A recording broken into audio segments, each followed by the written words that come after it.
You know, everyone, we're really normally better organized than what you see here right now. Hey. We've got a huge agenda today that we're going to try to get through as quickly as we can. Oh, I appreciate everyone. I may deviate occasionally from the order here because some of these will take longer than others, and we will try to make sure that we get it done as quickly as we can. At this time, I would like to reconvene our Jefferson County Commission meeting of September the 28th and ask, is there any additional business that needs to be transacted from that particular meeting? Seeing none, that meeting is now closed. I'd like to call this meeting to order. In a minute, clerk. In a minute, clerk. Good morning. Good morning. Would you please call the roll? Commissioner Boland? Here. Commissioner Knight? Here. Commissioner Scales? Commissioner Tyson? Good morning. Commissioner Stevens? I am here. Thank you very much. Our invocation today is presented by District 2, Commissioner Tyson. And do you have a minister? Yes. Reverend Brown. Reverend Brown. Good to see you today, Pastor. Good morning. Good morning. And Helen, would you lead us in our pledge?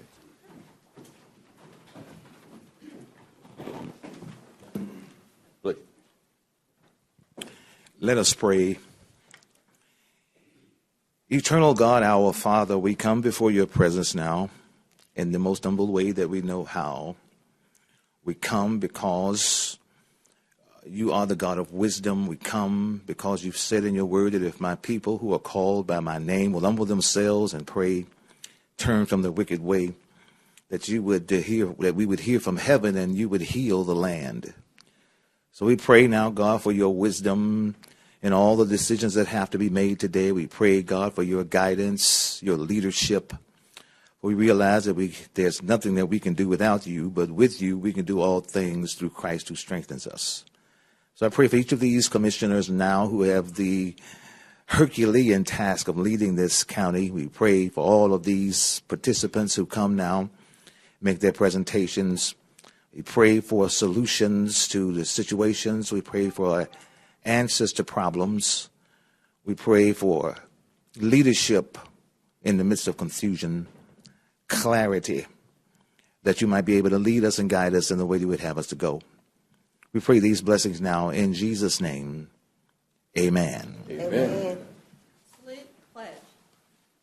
I pledge allegiance to the flag of the United States of America and to the republic for which it stands, one nation, under God, indivisible, with liberty and justice for all.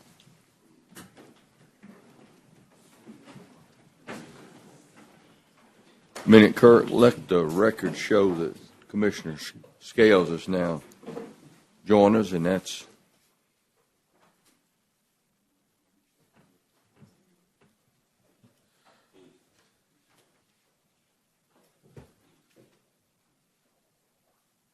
here, Joe. Thank you. Commissioner, you have before you for the minutes from our September 28th meeting. Are there any additions, corrections, or revisions to those minutes? And if not, we would entertain a motion to have them. I move that we dispense the reading of the minutes, adopt them as written. Second. We have a motion and a second. All in favor say aye. Aye. Aye. We have, I'm going to do this backwards. I'm going to, David, come on up, buddy. I'm going to introduce you to someone that most everyone in this room already knows. If you haven't seen him on TV, you will soon. He has been one of the backbones behind our Jefferson County Health Department for really since I've been there. And I can say, I can do all of these accolades that, in these degrees that he has, but one thing that I can say from personal experience is that Dr. David Hicks is a team player. Dr. David Hicks has the welfare of all citizens of Jefferson County, not in his head, but in his heart, and that he will transition to and make our Jefferson County Department of Health a better place. And I'm proud to have him as our new health director. I look forward to working with him and partnering with him through the county and through these other organizations to continue to improve the quality of life for the citizens of Jefferson County and the surrounding areas. Truly a servant's heart. If you want to read all of his accolades, he's got a string of them behind him about that long. But I think I said what is in my heart and I know is in his heart. David, welcome. Thank you. Appreciate it. Please say a few words. Yeah, thank you, President Stevens, Commissioner Scales, Commissioner Knight, Commissioner Tyson, Commissioner Boland. Some of you I've served with in the past and we've had relationships. I'm looking forward to working with you, Commissioner Boland, as well, and congratulations on your new appointment. So I am honored and humbled to serve as your Jefferson County Health Officer. I don't take that responsibility lightly. At our health department, and it's been a storied health department for over 100 years, that we have always put those that live, work, worship, and play in Jefferson County at a forefront of our minds as we tend to protect and preserve the health of all. We really would like you to know that we're going to be very intentional and strategic about what we do moving forward. We want all that live in Jefferson County to be as healthy as possible, meet people where they are and address those acute needs. And that's different. We have a very diverse community, and so some parts of our community may need certain things and more resources than others, but we don't want to leave anybody out. We are embarking on a new strategic plan, so I'll be looking forward to sharing that with you. In our strategic plan, some of the pillars in our plan talk about health systems transformation. So we're going to look at what the health department's role is a part of the whole greater county's health ecosystem landscape. We also are going to strengthen our partnerships. We recognize that at the health department, we cannot do our work alone. It requires partnership, collaboration, and working with the county commissioners is really a key part of that plan. We're going to be investing in our employees like we've never done before, because we know that we are servants of the people.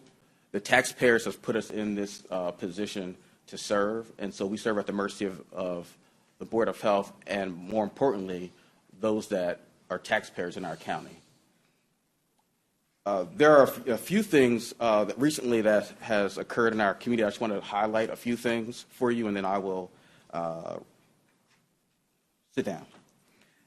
So we've done a lot of work related to injury prevention, different injuries. So there's two injury things I want to kind of talk about quickly. The U.S. Attorney's Office of the Northern District of Alabama sent out a press release. You may have seen that last week. And the One Place Metro Family Justice Center was just awarded an $800,000 grant. That was from the Office of Violence Against Women.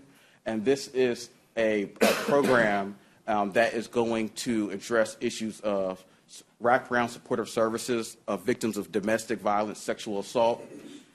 The health department, as well as HECA, the county commission, supported that application, and they were awarded that. And so that's just one of the things that shows the importance of partnerships. You know, if we are intentional about addressing those people that are victimized, there's a lot of great work that can happen. You also are familiar with a lot of the work we've done regarding the fentanyl opioid crisis and response. Recently, our health department was awarded $1.5 million from the CDC. This is a grant on top of previous grants, and with that money, you may have seen reports in the media about it, but there's a few things that we're going to use with that additional funding, and that's specific to Jefferson County. We're the only health department in the state that received this called local award. You've heard some things about vending machines, right? And so with that money, we're intending to put strategically within the county vending machines where people can get harm reduction tools to respond to the crisis. These are things like fentanyl test strips, Narcan, and this is not to have people, the goal is not to have people to continue to use opioids or fentanyl. We're trying to buy time so we can get people linked into care and treatment to save their lives. We also want to have an overdose dashboard that the community can see where are the hot spots and resources that we have available to everyone. Also, we're going to lean into having more substance abuse education. We're using those grant dollars. Last week, many of you, hopefully you've seen a message. I sent out a memo to all of our elected officials about rabies, oral rabies vaccine that that was dropped, I guess you could say, within our community. We got notified by the state health department about that last week and this week, depending on if it's a urban part of the county or a rural part. In the urban parts, last week, what they were doing was going around with trucks and putting out bait so that we want to decrease raccoon rabies risk in our community. And then this week, you may have seen some planes flying or some helicopters that were dropping bait. That's not the health department locally doing it, but we want to inform you. So when things like that are impacting our community, and we know that the residents will call you if they have, and they'll say, what is going on? What is that? So my intention is, as those things arise, I want to keep you informed quickly so that you won't be caught off guard in any way. Lastly, I'll say, unfortunately, we all heard about the news yesterday where that fire in Moody has kind of ramped back up. We know that's technically not in Jefferson County, but it impacts people that reside in Jefferson County. We have what we call purple air monitors that are on that part of the county at local schools. And so we have a way to monitor what the exposures that are happening and coming across the county line. And so although it's not in our jurisdiction, we're still keeping watch of that, and we'll keep you abreast of that. Our environmental health program is actively monitoring that situation. So with that, I will say I'm looking forward to working with all of you and establishing strong relationships, and please directly contact me with any needs or concerns. Thank you. Mr. President. Mr. Scale. Thank you. Let me say this is a wonderful day, and congratulations to you. It's very well deserved. I want to say publicly, Dr. Hicks, you were the wind beneath the wind of COVID. You were the wind beneath the wings of that whole COVID situation. Not only am I proud of you in terms of what you do with your character, I think you've stood very tall, even in some of the most uncomfortable situations. You handled yourself very well. I'm not surprised as to where you are. I just wanted to say publicly, I'm very proud that they chose you. I think that you are a great asset to this county, and it would have been foolish if it had been done otherwise. I'd also like to say this as relates to the president said it best, it's not in your head, it's in your heart. When you're moved by your heart, that means you're passionate. When you're passionate, you come up with solutions instead of problems. You solve problems. And I just want you to know from the bottom of my heart, you have 100% of my support. Any way that I can be of service to you, I am willing to do that. I think you have served us extremely well. So this is a wonderful day. You've already been appointed. You're just coming before us today. And just for public record, a lot of people don't know that the Jefferson County Health Department is a state agency. So it is not Jefferson County. It bears the name of Jefferson County. But you have represented Jefferson County extremely well. So looking forward to great things happening. And I'm proud to say you also are a church member. You're that faith in action. So thank you. Thank you, Commissioner. Dr. Hicks, One question, are those monitors getting any readings out there on the eastern side yet? I have not been informed of that, and I will follow up with you, Commissioner Knight. I know I got alerted of that yesterday afternoon, and so I will get back to you today with that answer.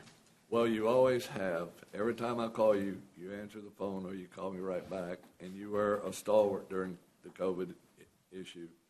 And I concur with everything Commissioner Scales has said about you. You have some big shoes to fill because Mark Wilson was a good guy and a great leader. And but I got every confidence in you, sir, because I've seen what you can do, and I've seen how you do it, and I see how you treat people. So welcome aboard, sir. Thank you, Commissioner. Anybody else? Yes, thank you so much for all of the comments. I've been working with you for a long time, ever since you got here with Dr. Wilson. And you are in my, the clinic is in my district, and it's just a breath of fresh air. Dr. Wilson did a great job, but I know we see you in the community constantly with the different clinics, and they are so needed. And we appreciate you, and I will continue to work and support you. Thank you, Commissioner. Congratulations. Commissioner Bowe. Dr. Hicks, I'm very proud of you, and I'm very proud for our citizenry that you'll be leading the health department. Best wishes to you, and I echo what Commissioner Scales said, everything we both said. Thank you, Commissioner. Thank you, buddy. If I say anything, you have somebody to get you a bigger pair of shoes. Appreciate it. Thank you all. Thank you, Dave. All right, have a resolution for Sarah Collins Rudolph. That comes from District 2? District 1, District 2. And while they're getting ready, we will have our public hearings next on the agenda. There's several zoning cases and a couple of other public hearings. I would like to, I may change that order just a little bit, but right now I'm going to turn the floor over to Commissioner Tyson and Commissioner Scales. Good morning. We are at the year of the 60th commemoration for the 16th Street bombing. We have Sarah Collins Rudolph, which was one of the survivors of the bombing. And I think that, you know, we celebrate the dead, believe it or not, and commemorate the dead so much till we forget the injured and the living that suffered through the bombing and the things that went on 60 years ago. The resolution is not enough. I wish I could do more, but this is something that I really feel in my heart that she deserved and deserved more, because she's still suffering through a lot of the injuries as a child that was brought upon her when she was a child, really didn't know exactly what was going on with all of the things in the that we had in our community back then. Sarah, I appreciate you. You paved the way not only for me and Commissioner Scales, for other people that's still living. And the forgiveness in your heart, I just commend you, because you are a perfect example of forgiveness. She's not bitter. She's a polite and kind person. You can call on her to do any type of volunteer work in the community. It's not color-based, it's need-based, and you do not find that in people that have went through what you went through. Because this has changed your whole, that 60 years ago changed your whole life. You know, you ain't no telling where you could be at if that hadn't happened. So thank you so much, Commissioner Scales. Come on. As they are approaching, you can come on, cuz. I actually had the opportunity to meet this beautiful soul who is, she lives in Jefferson County. She's in the Forestdale community. and her husband. I will just say this. My grandmother had a saying, love is what love does.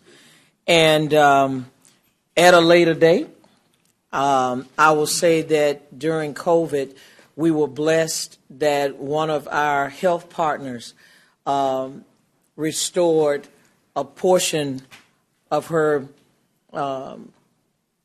body that had been damaged.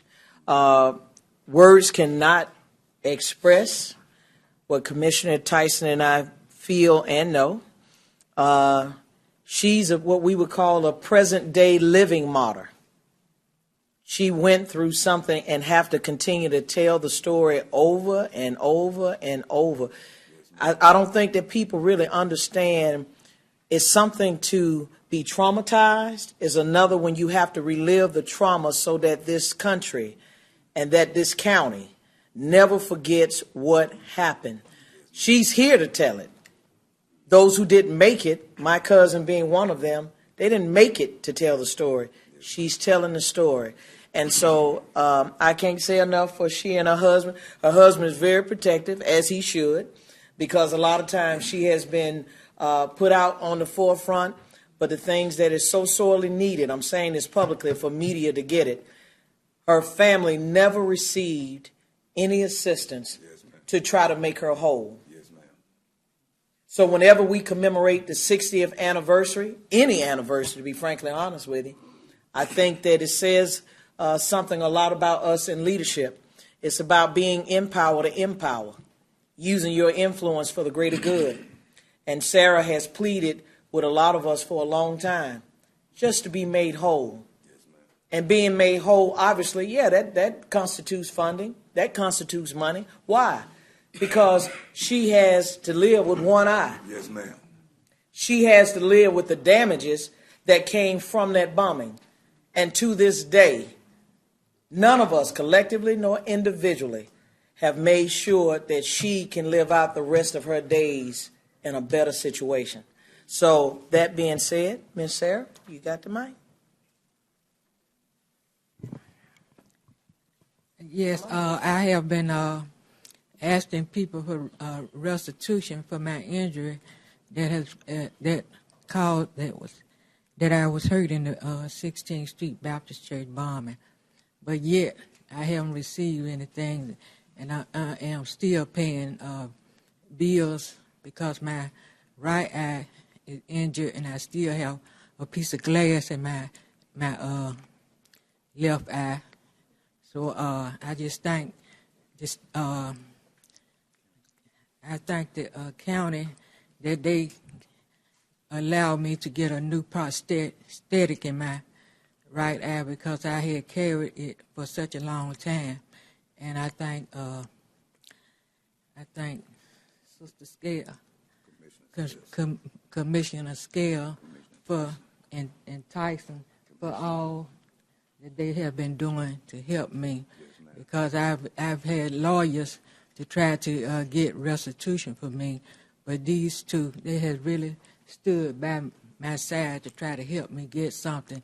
So I'm yet waiting. It's been 60 years now, and I haven't got restitution yet.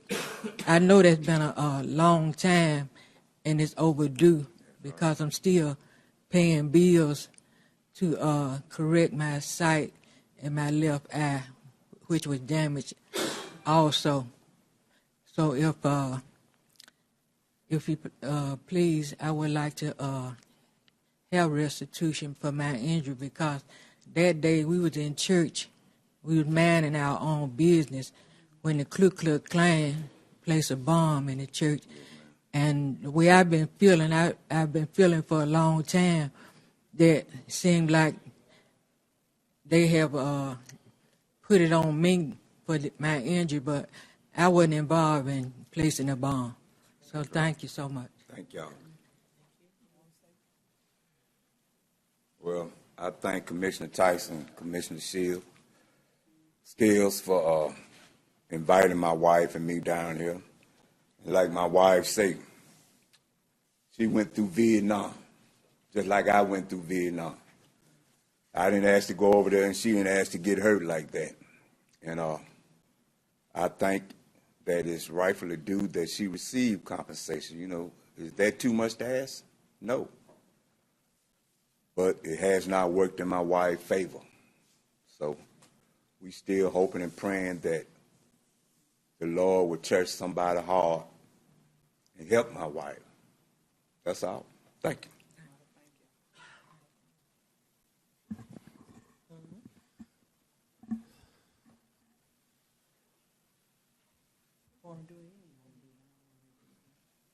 Any way you want to do it.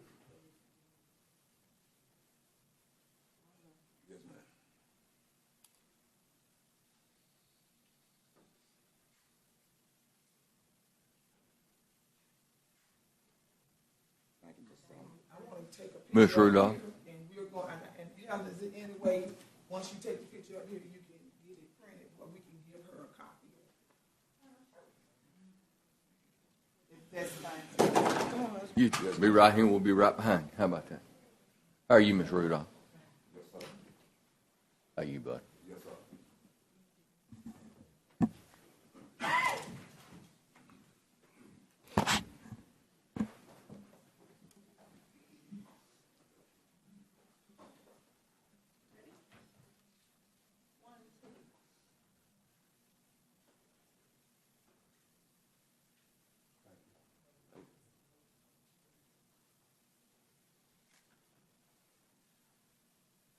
Thank you.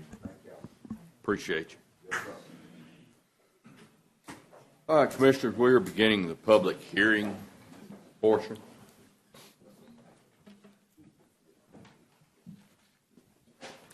I'd like to begin point of privilege. I'd like to begin with number 6 on our public.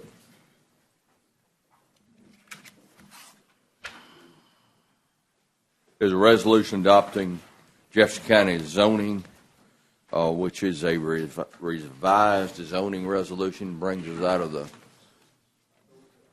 1900s to the 2000s and Yes, now sir. to the 21st century. So, Michael, just very quickly, and then I'm going to go ahead and open that public hearing.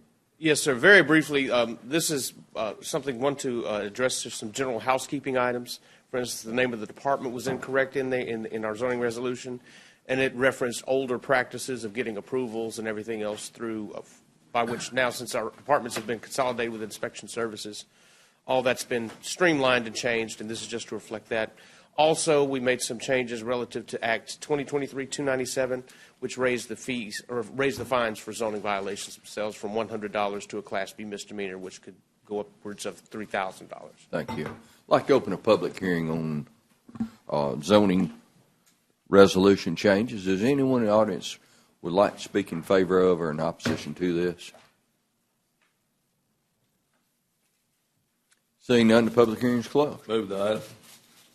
Have items been moved and seconded. All in favor say aye. Aye. Aye. Any opposed? See none. So that's great. Now we will go ahead and go to our zoning hearings themselves. Z230010, Jefferson County Board of Education owner. Lily Rainey, agent, requests change in zoning from I-1 to I-2 for age-restricted apartments, 55 plus 24 units. This is located on Cherry Avenue in Birmingham, Alabama. Yes, sir. This is the former Hillview Elementary site on Cherry Avenue. As you can see, it's sort of surrounded by the residential community of Forestdale. The property is currently zoned institutional 1. They're requesting institutional 2, again for an age-restricted housing development, proposing 24 units. The buildings themselves will be 2 stories. Currently, the site is vacant. The old school site has been demolished. We've processed several requests to clean up the property as there's been some illegal dumping on the property itself. So the Jefferson County Board of Health, the Jefferson County Department of Education has helped us with that. Here's the site plan for the proposed development that shows the access coming solely off Cherry Avenue. That was a point of contention at the Planning and Zoning hearing, where a lot of the residents had concern about additional traffic on Egret Drive.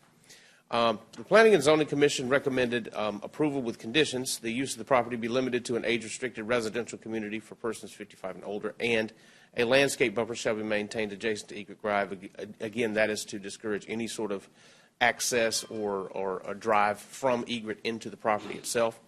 Because it is an institutional request, these things can be considered in any zone or any area of the community, as long as it is something that fits the scale and scope of the surrounding development itself.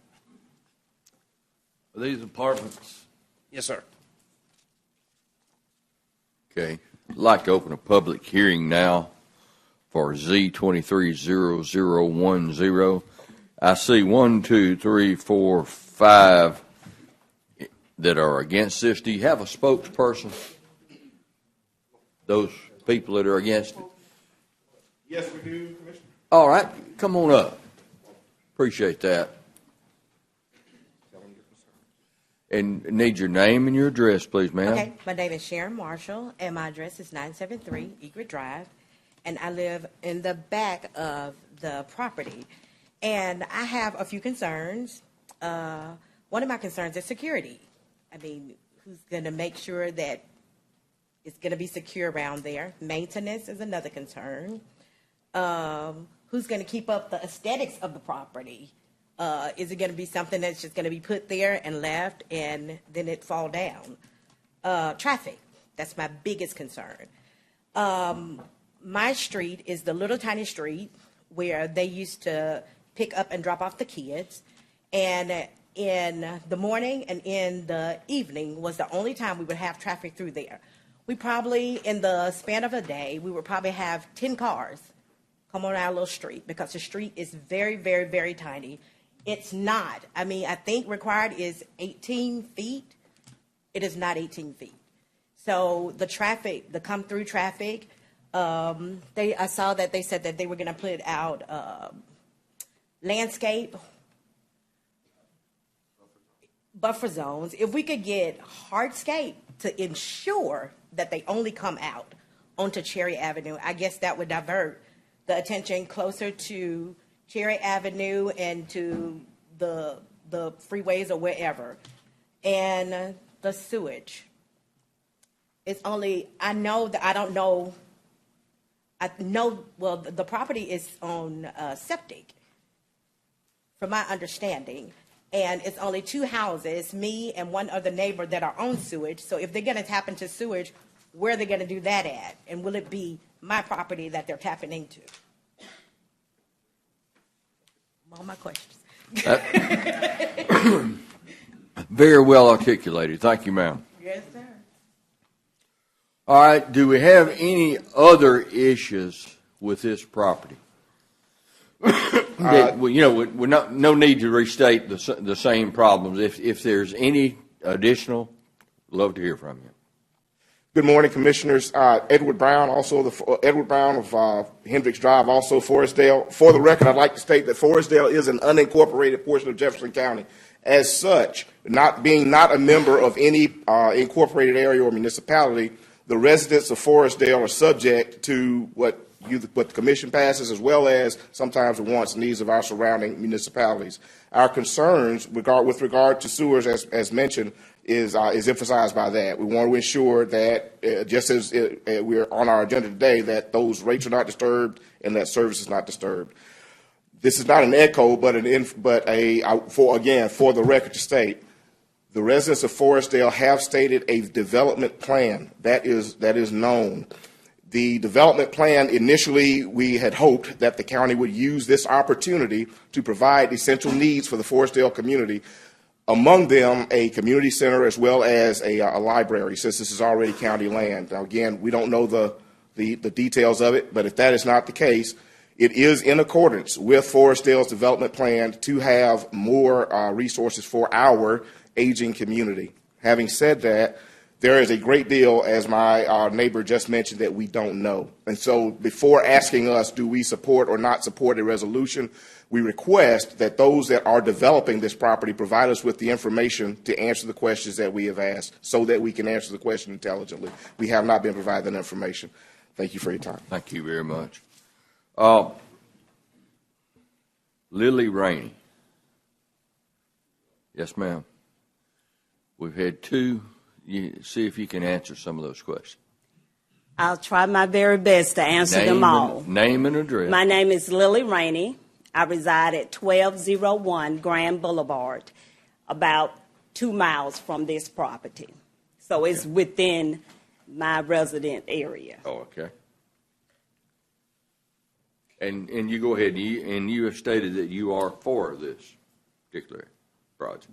Yes, sir. I'm the one that will build the apartments. Okay. I am an attorney. I'm a minister. I'm a home builder and developer, and I am capable of doing this. And I do recognize some of the concerns and the legal matters that's before us here, and we will ensure. As far as, let me go back. I was always taught as a child, as well as I've gone to school and learned, that you find a need and you meet that need. That's what I'm trying to do right now, is provide housing for those elderly persons and make it affordable for them. I've also started a nonprofit called Affordable Housing of Alabama. That's my focus moving forward. The concern about security, maintenance, and aesthetics, all of those things, as I said, I only live about 2 miles away from this property. I live in Westchester subdivision, which is just right up the street. Across from there, there's another elderly apartment complex that have just recently been built, and we want to build upon that in that area. We will make sure that we have the security, the maintenance, and the aesthetics. And before I go forward, I want those that are against it to know I have no problem with meeting with them to discuss and address their concerns, but I'll try to finish today. But to say exactly what we'll do on some of the issues, I can't say right now. But I would be willing to work with them to make them comfortable with this property, as well as making sure it is secure. Because, again, I don't live far from there. The hardscape, after we came to the planning and zoning last month, and we talked about landscaping to stop the ingress and egress to Egret Drive.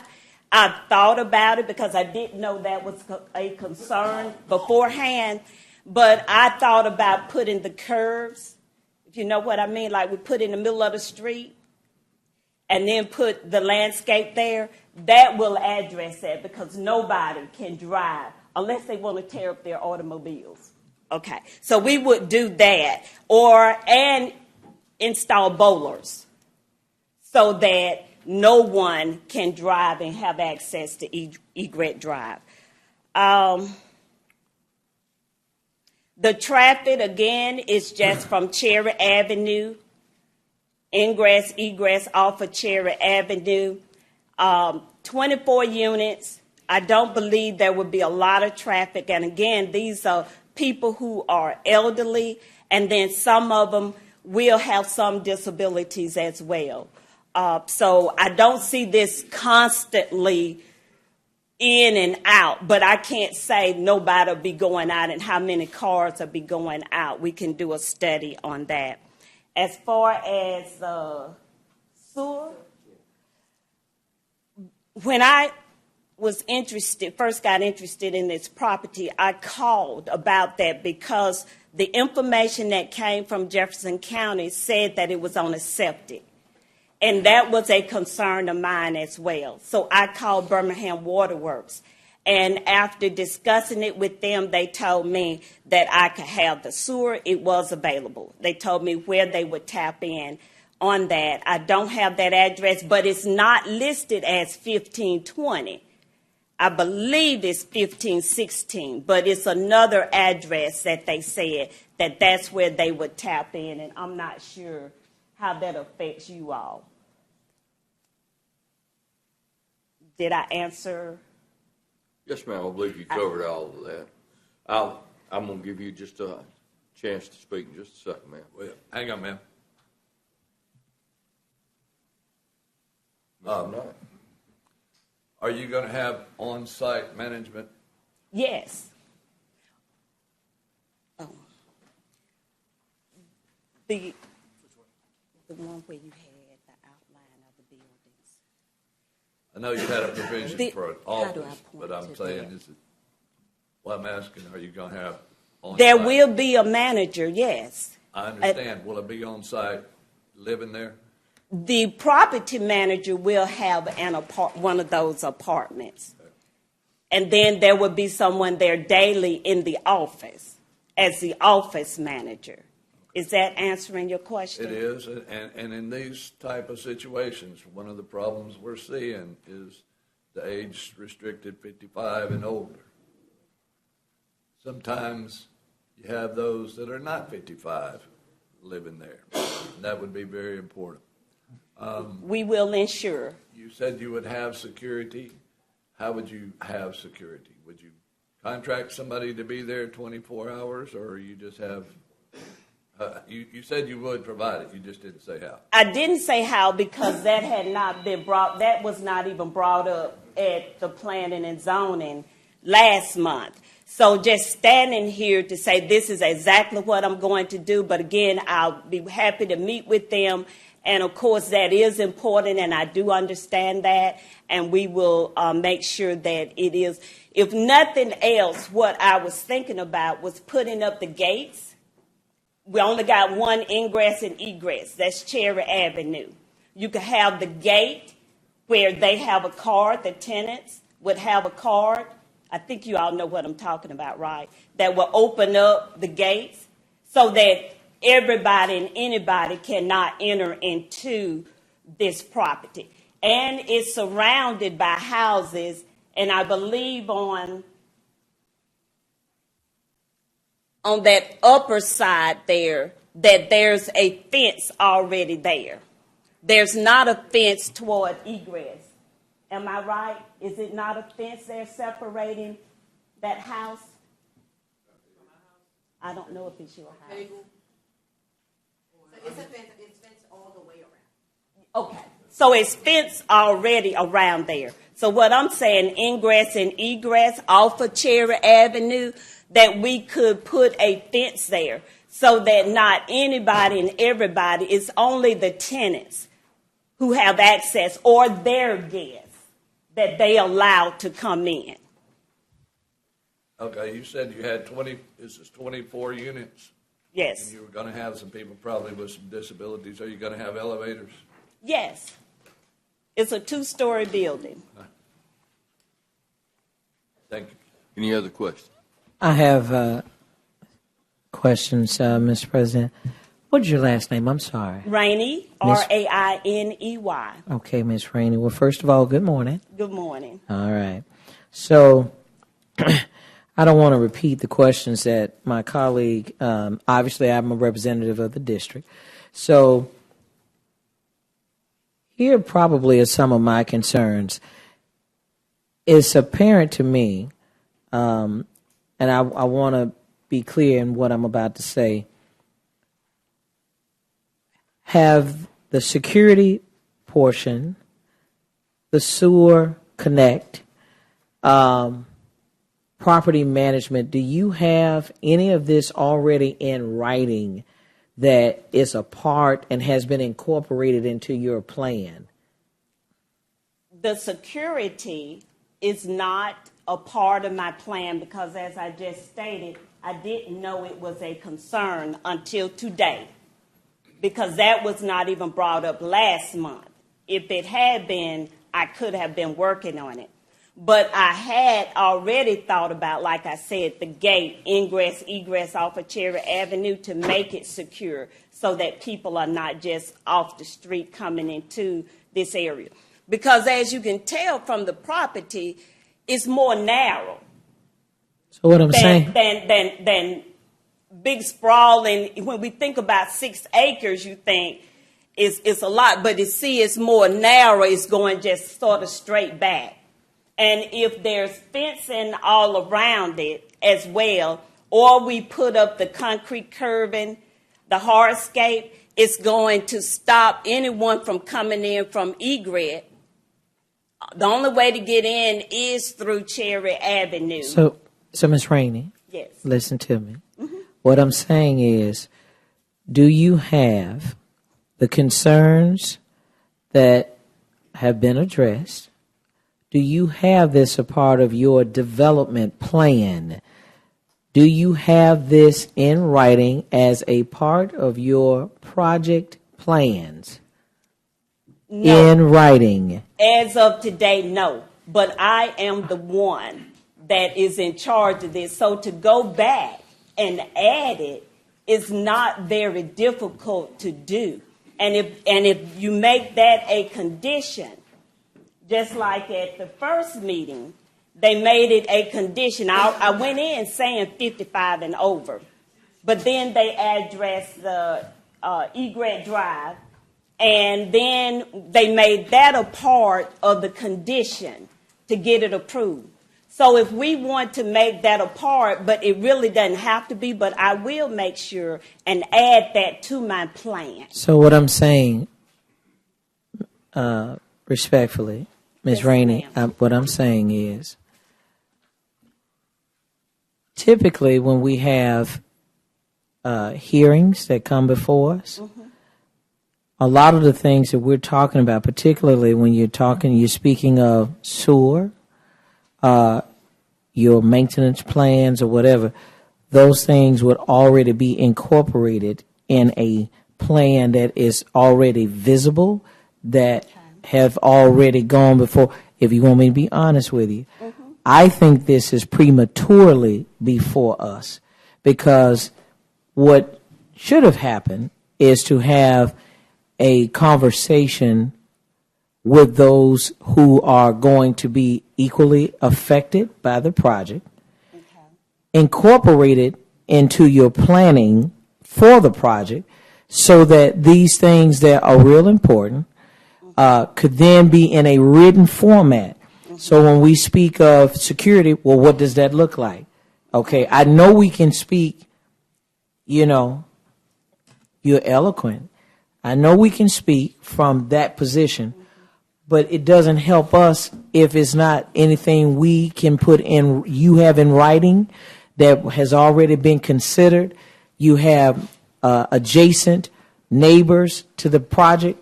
They're on board. Everyone have had a conversation.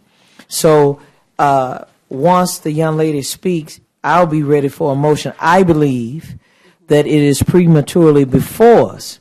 And so those kind of conversations, when we start talking about sewer, and we're already trying to address the crime or the criminal element over there in Forestdale anyway, just so that you know. Right. And so those concerns about having other occupants who are not on the lease, okay, that's a nice way of saying that I have X person, but I have all these other little people living there, and it ends up being a problem. I see you shaking your head, but listen only to what I'm saying. That is a real issue. And for just what was stated earlier, being that it's unincorporated, there is no municipal support other than the county support for that area. Am I making sense? Yes, ma'am. So while I think your project may be worthwhile, just like that site right now is a dumping site that I've had to call the superintendent about, and Mr. Morrison has had to contact different folk. Okay, so obviously there's some people who disregard what the community is trying or working hard to do, which is to clean up the area. But I don't want to take up more time, but you somewhat answered my question. And then, Mr. President, whoever else you want to call up, and then I'll make a motion. I would encourage you to contact our sewer department about the hookup. Birmingham Water Works don't speak That's for right. us on the sewer side. Okay? That's right. So you need to get that plan. I would like to point out that Environmental Services did confirm that sewer is available at the site. Okay. I did do pay for an environmental study at the very beginning, and turned it over to the zoning for that as well. But address and all of that, as far as who would come in and live with the tenants, that is in writing. And I must say, this is my very first time, and so I didn't know to come with the written plan for you all. As I worked with the planning and zoning last month, I gave them what documentation that I had and what they asked for. I didn't know I needed to come today with a written plan to give to you. And as I stated from the very beginning, I have no problem in meeting with those residents around there, but I didn't know that it was on me to contact them. I really didn't know them to contact them beforehand and have a meeting. But I'll be willing to meet with them this week if they wanted to meet with me so that we can hammer out all of their concerns, because I do think this is a worthwhile project. So, Miss Rainey, Yes. let me say this. You're an attorney, right? Yes. I know you will embrace this statement that I'm about to share with you. There was something when I was a council member. There's a person that I love, and even in his absence, he's so deep in my heart. His name is Judge J. Richmond Pearson. You know him? Yes. You know what his favorite statement was to me? And I'm sure he probably said it to you if you ever came in his courtroom. Ignorance of the law has you can finish the statement. What is it? It's no excuse, but this is... No. Listen to me. Oh. I want you to finish the statement since you were about It's to. no excuse. Okay. So that's why I'm trying to help you. Right. I am saying to you, this is prematurely, excuse me, Okay. before us. And whether you knew it or not, any development of a area, you're talking about new construction, Right. there have to be certain qualifiers in order for it to be sustainable. The community is trying to get itself sustained. Right. So it's not about determining whether your project is good or not so good. What it is that when you construct a plan or develop a plan, then it's very important that there's certain things that are just basics that you got to cover. Okay. Am I making sense? Yes, ma'am. Yes, And ma'am. we will do that, and we will try to reach out if they will be willing to meet with me. I would make a suggestion Yes, sir. that if we can, people, these are your neighbors right here. They are. And you are representing 24 new neighbors. Right.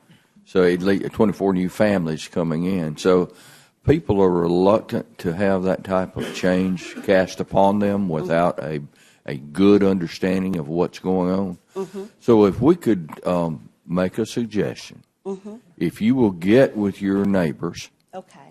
and come to some type of an agreement, and we will put this off for 30 to 60 days. What would everyone be comfortable with to make sure we have a good agreement? And when 60 days? 60. 60 days would be enough for us to collaborate and come up with a plan. That would be great, and the chair's going to entertain a motion for that. But what we want to do, we want both sides to come back when you That's come right. back. That's And I right. would like to see you stand in unison. Yes, sir. I believe we can come to an agreement. That would be great. Now, the chair entertain a motion. Hang on, we got to close public hearing. Close public hearing. Chair will entertain a motion.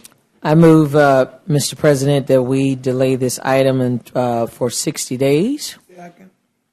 Have a motion and a second. All in favor say aye. Aye. Any opposed? There we go. Y'all reach your resolution. Thank you That's so going to be a much. good Christmas present. It's about Christmas time, okay? Thank you. I Yes, appreciate ma'am. it. All right. Is that good for you? Next on the agenda is Z230026, Evangel Assembly of God of Mount Olive. They want to change from A1 to I1 for a mini storage warehouse. Is there anyone? I don't know that I need to describe it any more than that, Michael. I saw no one in opposition. Is anyone here in opposition to? I'm not in opposition, but I own the property. All right, that's good. So I'm guessing you're for this. Yes, sir. All right. I'd like to open a public hearing at this time. Does anyone like to speak in favor of or in opposition to? Seeing none, the public hearing is closed. Move the item. Item's been moved. Just point of order. There was P&Z's recommendations as conditions, and then staff had some additional recommendations. One was restricting the use to just the anything allowed in C1, along with storage of recreational vehicles, boats, utility trailers, and all-terrain vehicles, just to limit the scope of the use. As wide open, I-1 would allow for any wide range of manufacturing distribution, which may not be cohesive to the surrounding development. So I just want to be sure that if there's some sort of motion that we're clear about. Motion with restrictions. Okay. Yeah, the item has the restrictions listed, right? Well, again, it's listed in your reports. It's listed on the agenda, but that's what you want to approve it with, correct? That's exactly right. What I meant. Okay, all right. I just want to clarify that. Seconded. All in favor say aye. Aye. Any opposed? You're good, bud. Did have a question. That's too late now. You're way ahead, sir. You know, hey, it's sometimes it's best when you get through that easy. Yes, Just sir. call him outside and ask him what you want. I can do that. Thank you. Next is Z230027, Josh and Catherine Boyd owners. Rick Nail is the agent. Michael? Yes, sir. This is just a request to consolidate zoning on a parcel. Currently, it has legacy I-3 industrial that has it's a R7, which is planned unit development zoning that was put in place in the 1970s. All this is to combine all of this under one zoning district for, again, just one residence, and they are planning on keeping horses on the property. Like to open up a public hearing, Z230027. Is anyone speak in favor of or in opposition to this? Seeing none, the public hearing is closed. Move the item. Items have been moved and seconded. All in favor say aye. Aye. Any opposed? Next is P&Z recommending the approval on it. Z230028, John Kane, C. Thomas, and Michael D. Burrow are the owners. They're requesting a zoning change from A1 to RG for a garden home subdivision. Yes, sir. This is a request, again, to go to RG for a garden home subdivision. In this instance, we have, I believe it's 99 lots that are proposed, in addition to, and this will all access through the existing Franklin Park subdivision, which is now located within the city of Kimberly. That subdivision was developed in unincorporated Jefferson County, but was subsequently annexed. As proposed, although it is a clustered housing development, the density of it will conform with the policies of the land use plan. Given it is a large area, and what they're trying to do is avoid areas of the floodplain, and they're also establishing some sort of buffer between the existing subdivision as well as what is planned. The Planning and Zoning Commission recommended approval. However, it is the recommendation of staff that if it is approved, that there be a 60-foot undisturbed buffer between the development and the existing Franklin Park subdivision, which is what is shown on the site plan. With the exception of the minimal amount of disturbance necessary to provide access and utilities, the development shall not exceed 1.94 dwelling units per acre, which is the same as E2 density. And garages be set back a minimum of 25 feet from the back of sidewalk or back of curb if no sidewalk is provided. Again, that is a condition that is recommended by traffic engineering to keep the, quote, dangling of vehicles out into the right-of-way. Mr. Morrison. Sir. Back in 2007, there was a request to zone this from A1 to R1, but it was a completely different layout. Yes, sir. Yes, sir. It was a different layout, and that layout did not include the entirety of the property either. But that's basically, that layout would be parallel to what's already there in Franklin Park. It would right? be similar, yes. Okay. And that one has only 40 lots, but it only included the area that is to the east of the floodplain. I'm sorry, to the west of the floodplain. like to open a public hearing at this time for Z230028. Is there anyone in the audience, and I believe we have David Willoughby, like to speak? You've been the only signer of this. So. State your address, please. My name is David Willoughby. I reside at 1792 Park Lane Circle. We have some concerns. Well, they elected me to voice our concerns for this subdivision. We are a rural community on a rural road, which sometimes can be curvy and windy and hilly, and we're approximately half mile from Mortimer Jordan High School, so we see a lot of traffic at times. There's approximately 70 homes in our subdivision, and the map that you showed earlier, that I think that was phase 3, and that was what the rest of the subdivision was supposed to look like, and it's been changed now. So the concerns we have is at the zoning board meeting that was conducted on September the 14th, it was stated that a traffic study was to be performed. Was this study performed, and what was the results? We haven't noticed anybody doing anything like that. It was also stated that at the meeting that the housing project would have no fire protection. This is an unincorporated area of the county, and it was also stated that Kimberly and Warrior Fire Department would not be providing services to this area. We find this to be an issue due to the proximity to our subdivision. Of course, the Sheriff Department would be responsible for this area. Sometimes response times with the Sheriff Department, and they're great people, and no means have an issue with them, but I have personally had response times that have lasted about an hour. So, and I'm sure since then, response time has been improved. So it's not a mean. At a meeting with the developers before the zoning meeting, the Mr. Kane, Mr. Burrow discussed about a sewage system that was to be used for this project.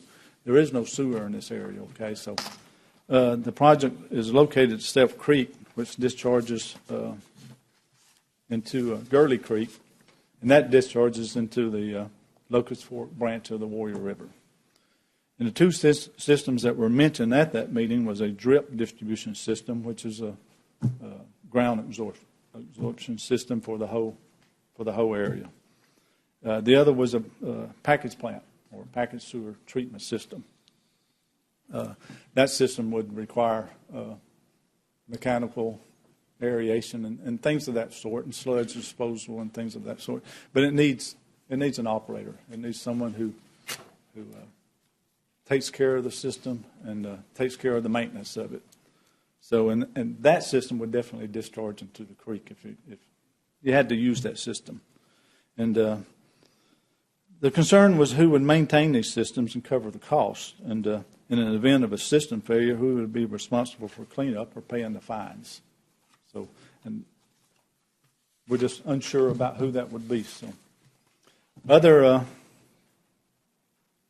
other thing is our community is a subdivision of 70 homes, and it's a nice community. It's peaceful. There's not a whole lot of traffic in our area, which gives our residents a chance to walk the streets with their families. Children are playing constantly, sometimes in the street. Occasionally an animal gets out, a cat or a dog, and roams the street. So we all are close enough that we know whose animal belongs where. So, and it's a good community. And with the addition of this subdivision, using our entrance and exit to come through our neighborhood, 99 homes would probably add approximately 200 more vehicles on that road. Not to mention, during construction, with the heavy construction equipment being delivered, concrete trucks, large trucks delivering building material. In my past experience with dealing with construction projects, that road will be destroyed, and it will stay destroyed until that project is finished. They're not going to come in and redo it. That road, the subdivision had just a base coat for years. Approximately 2 years ago, the wear coat was finally added. So we have practically brand new streets. And we just hate to see our quality of life change because, mainly because of them using our entrance and exit. And I don't know if they've entertained maybe seeing if there was another way for egress and ingress into their property. I know Drummond Company owns approximately 180 acres to the southwest of that property, and maybe with the county's help and developers, maybe they could negotiate an egress and ingress in that part. But that's basically our concerns, and it basically comes down to our quality of life will be changed forever. Thank you. Thank you, sir. Appreciate that. Is there anyone else like to address this particular issue? Seeing none, the public hearing is now closed. I move that we deny the zoning change. We have a motion and a second. Excuse me just a second in there. I feel like I'm here in speaking for the purpose of the rezoning, and that was in opposition, and y'all didn't give me any chance to address any kind of... We just did. I asked, was there anyone else in favor of, in favor of or in opposition to? And there wasn't a sign-in sheet, but we don't mind if you miss that. Commissioner? I apologize. No, you come on up and have a thing. We'll reopen this hearing for this consideration. Yeah, withdraw. I'll withdraw. Withdraw and I'll let you have your second. say, sir. There you go. First, President Stevens and Commissioners Scales and Knight and Tyson and Bolin, I thank you for your time. I'm John Kane. I live at 848 Mountain View Drive, and we've been a local developer and have developed many subdivisions in Jefferson County over the years, and also in the community, such as Kimberly. This is a piece of property that we've owned since 2007. The plan was originally to go in there and develop, as you say, we came back before this commission and as a R7 in order to be able to use the PUD zoning that the county had in place at that time, and we find it financially unfeasible. The road that's coming in that the gentleman addressed, he's correct. That is our only ingress egress. The original developers of the subdivision actually left that road there and stub streeted. It's been stub streeted since the original development was put in. It has all the utilities and all the water, power, and the phones. Everything that was put out there was underground.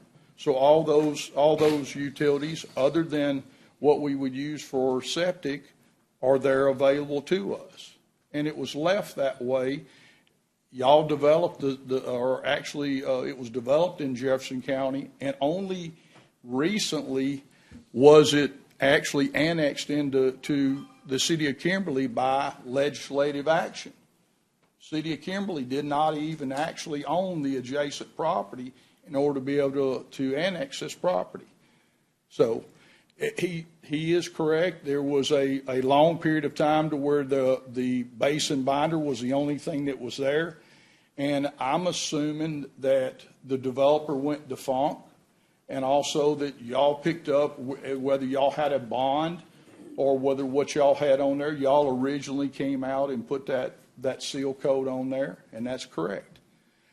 I've been in development for a long period of time. That street, that small portion of the road that comes in and stops at that could be bonded as requested always, by y'all.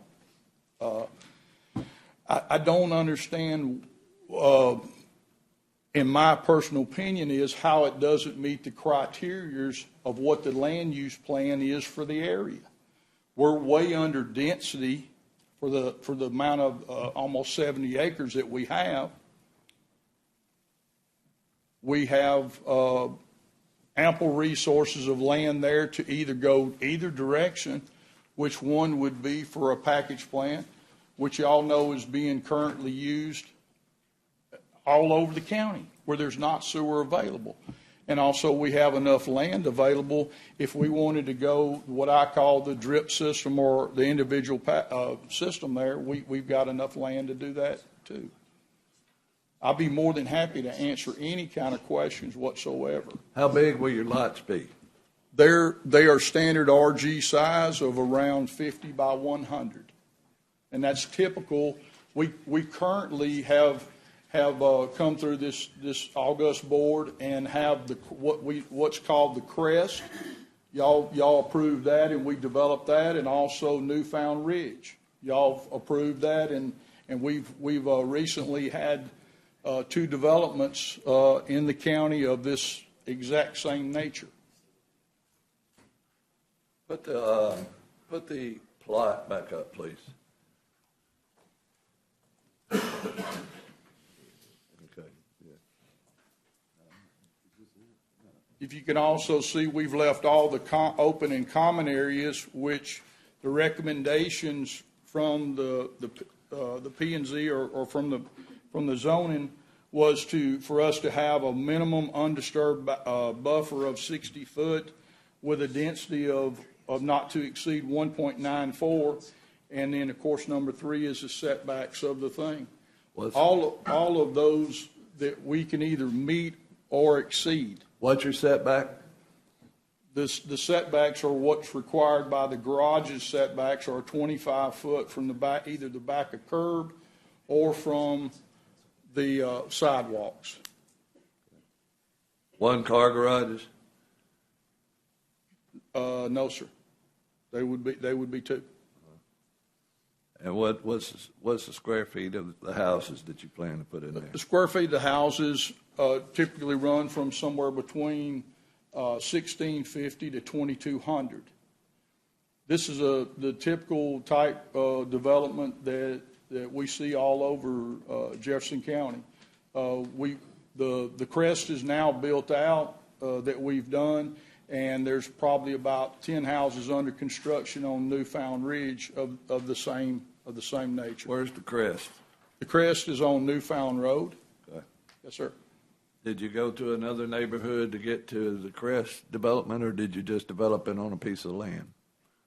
We already previously owned the land, and it comes directly off of Newfound Road. Okay. Yes, sir. Unlike this. Commissioner Knight, let me ask you just. I'll ask if yes, you'll just answer my question. Yes, sir. It's unlike this, where you have to go through an existing neighborhood to get to where you're trying to develop. You're absolutely correct, but in the instance in there, we have no other ingress egress, and the original subdivision that was developed in Jefferson County was left in this manner. That stub street where you come around and come back was left for this purpose. And you didn't develop phase 1, Yes, Franklin sir, Park. that is correct. Delcor Construction, which is Gene Deason. Okay. But we've owned the property since 2007. Okay. Did you make the application for the zoning change in 2007? Yes, sir, I did. Okay, but you changed your mind. It wasn't financially feasible at that time. So this is about money now. Sir, I don't know of any business that's not about the end results of money, Okay. Commissioner Knight. All right. Now, do you own the property that's the south of this acreage? South of?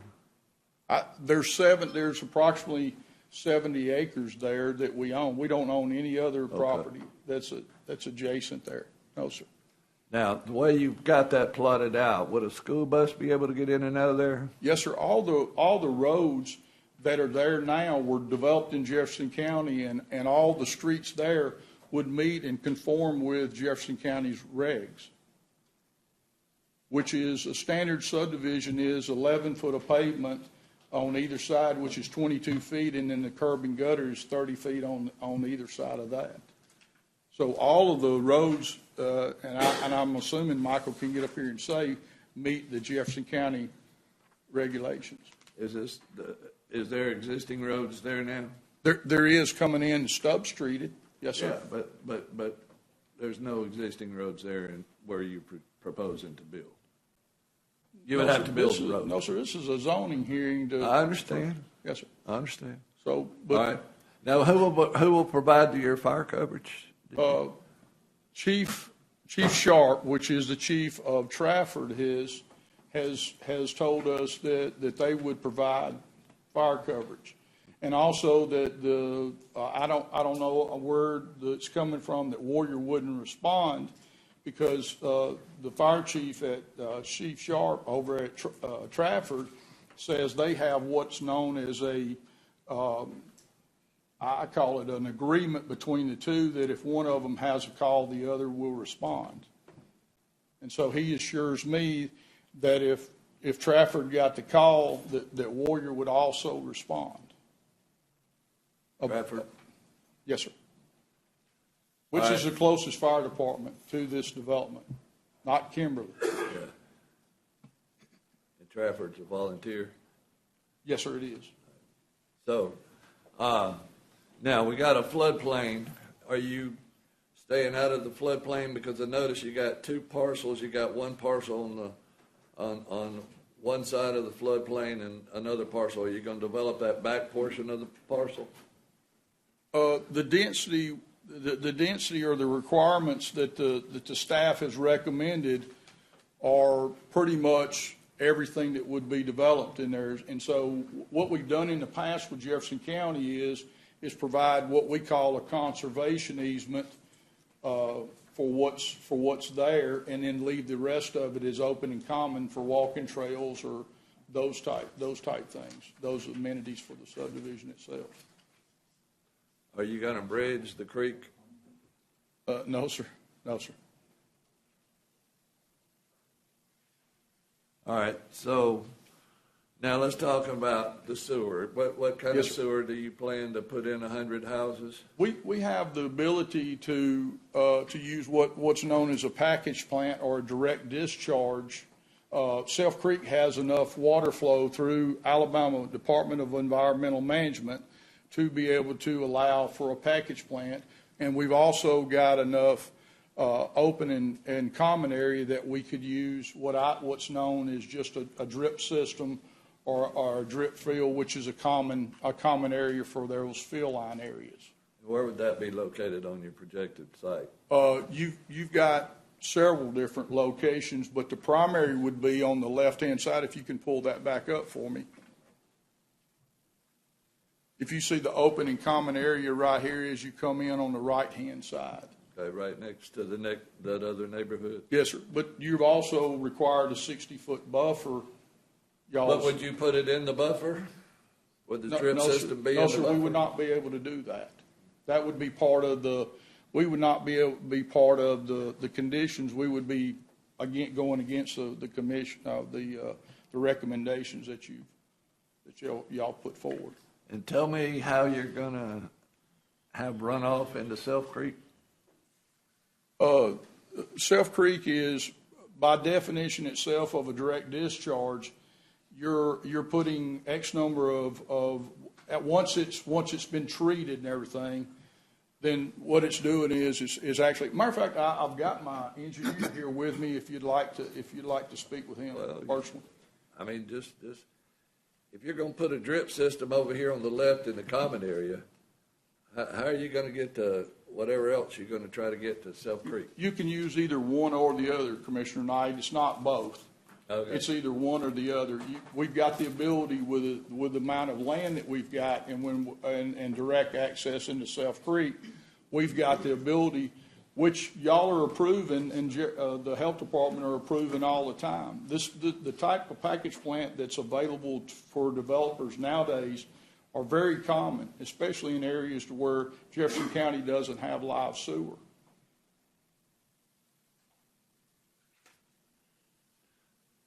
All right, after you come in here and develop this pretty high density project, who takes care of the sewer after that? All the HOAs and everything The are, citizens that live there, right? yes, sir, that is correct. And they also have to be managed and certified.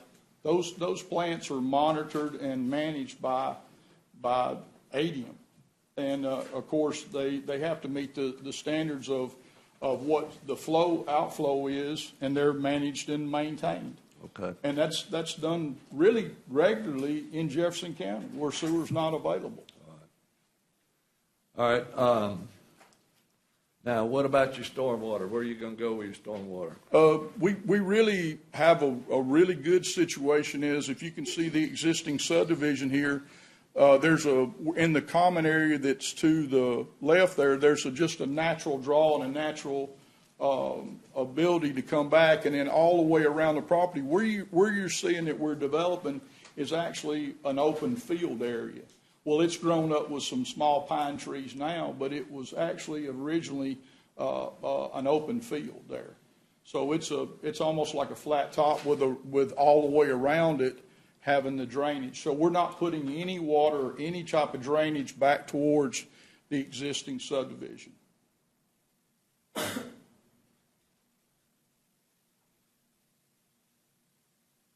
So that would prohibit you from putting your sewer drip system out there where you're going to have your stormwater natural flow? No, sir. The direct discharge would be on this, what I call the bottom end here, which is where you see, if you can pull me back up,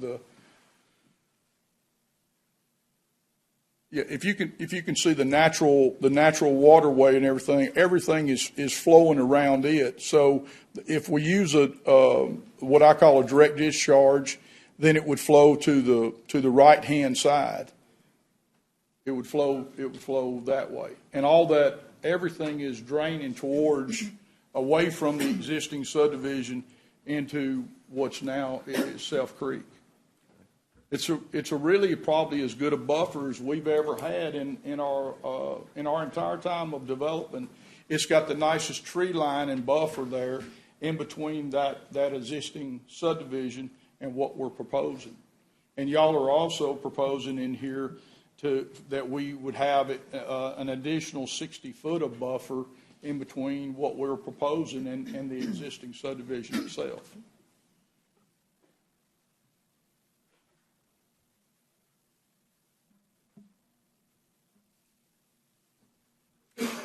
Now, the ingress and egress, that's the only way you can get in and out of there is go through that existing neighborhood with that stub road and get in and out of there. Yes, sir. Going to add 100, 200 cars a day? You done a traffic study? Commissioner Knight, we're in the process of Skipper, and I know we've used Skipper Consulting many times, and so have y'all. We've got them on standby to be able to do that. But without the zoning in place in there, there's really no need for it. But Commissioner Knight, let me just address one simple thing. When the original developers came in, they did a really good job because they kept the main body of the traffic for that second sector there. They kept it out of the main subdivision. If we can go back to that layout there, the other layout, you can see that it comes off of Bill Jones and comes down and actually ingress there. So the original developer did a really good job of what y'all approved originally, and it comes in and goes directly to the right. So it doesn't go through the main body of the subdivision. It does come through the same entrance because that was the access point, and that was the only access point available at that time. And like I said, it did Stubb Street. It Stubb Streets today. It did back in 2007, and those are where the water and the underground utilities all come to. Okay. Thank you. Yes, sir. Anyone else? Public hearing is now closed. Move to deny. We have a motion. Move to deny. Do we have a second?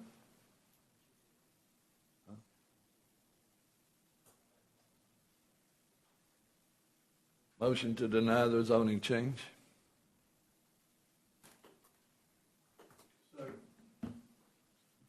We have a motion and a second. Minute clerk, probably need to call a roll. Commissioner Boland? Commissioner Wait a minute. Knight? The motion is to deny. Okay. Commissioner Knight? Aye. Commissioner Scales?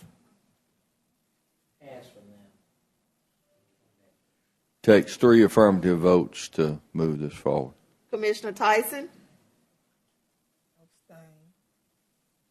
Commissioner Stevens? It's Commissioner Knight's district. I'll go with what he says, aye, but that will not give enough votes for the for this. 3 to deny it. Yeah, 3 to deny it. Yes. So, right now you're denied, sir. Thank you. All right. Moving on.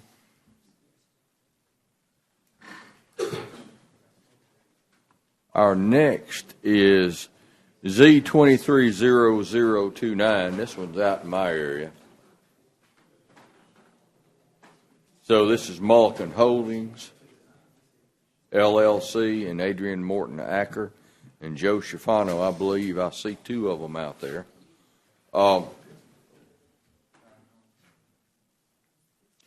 Michael? Yes, sir. If there was any information you have, and perhaps an update?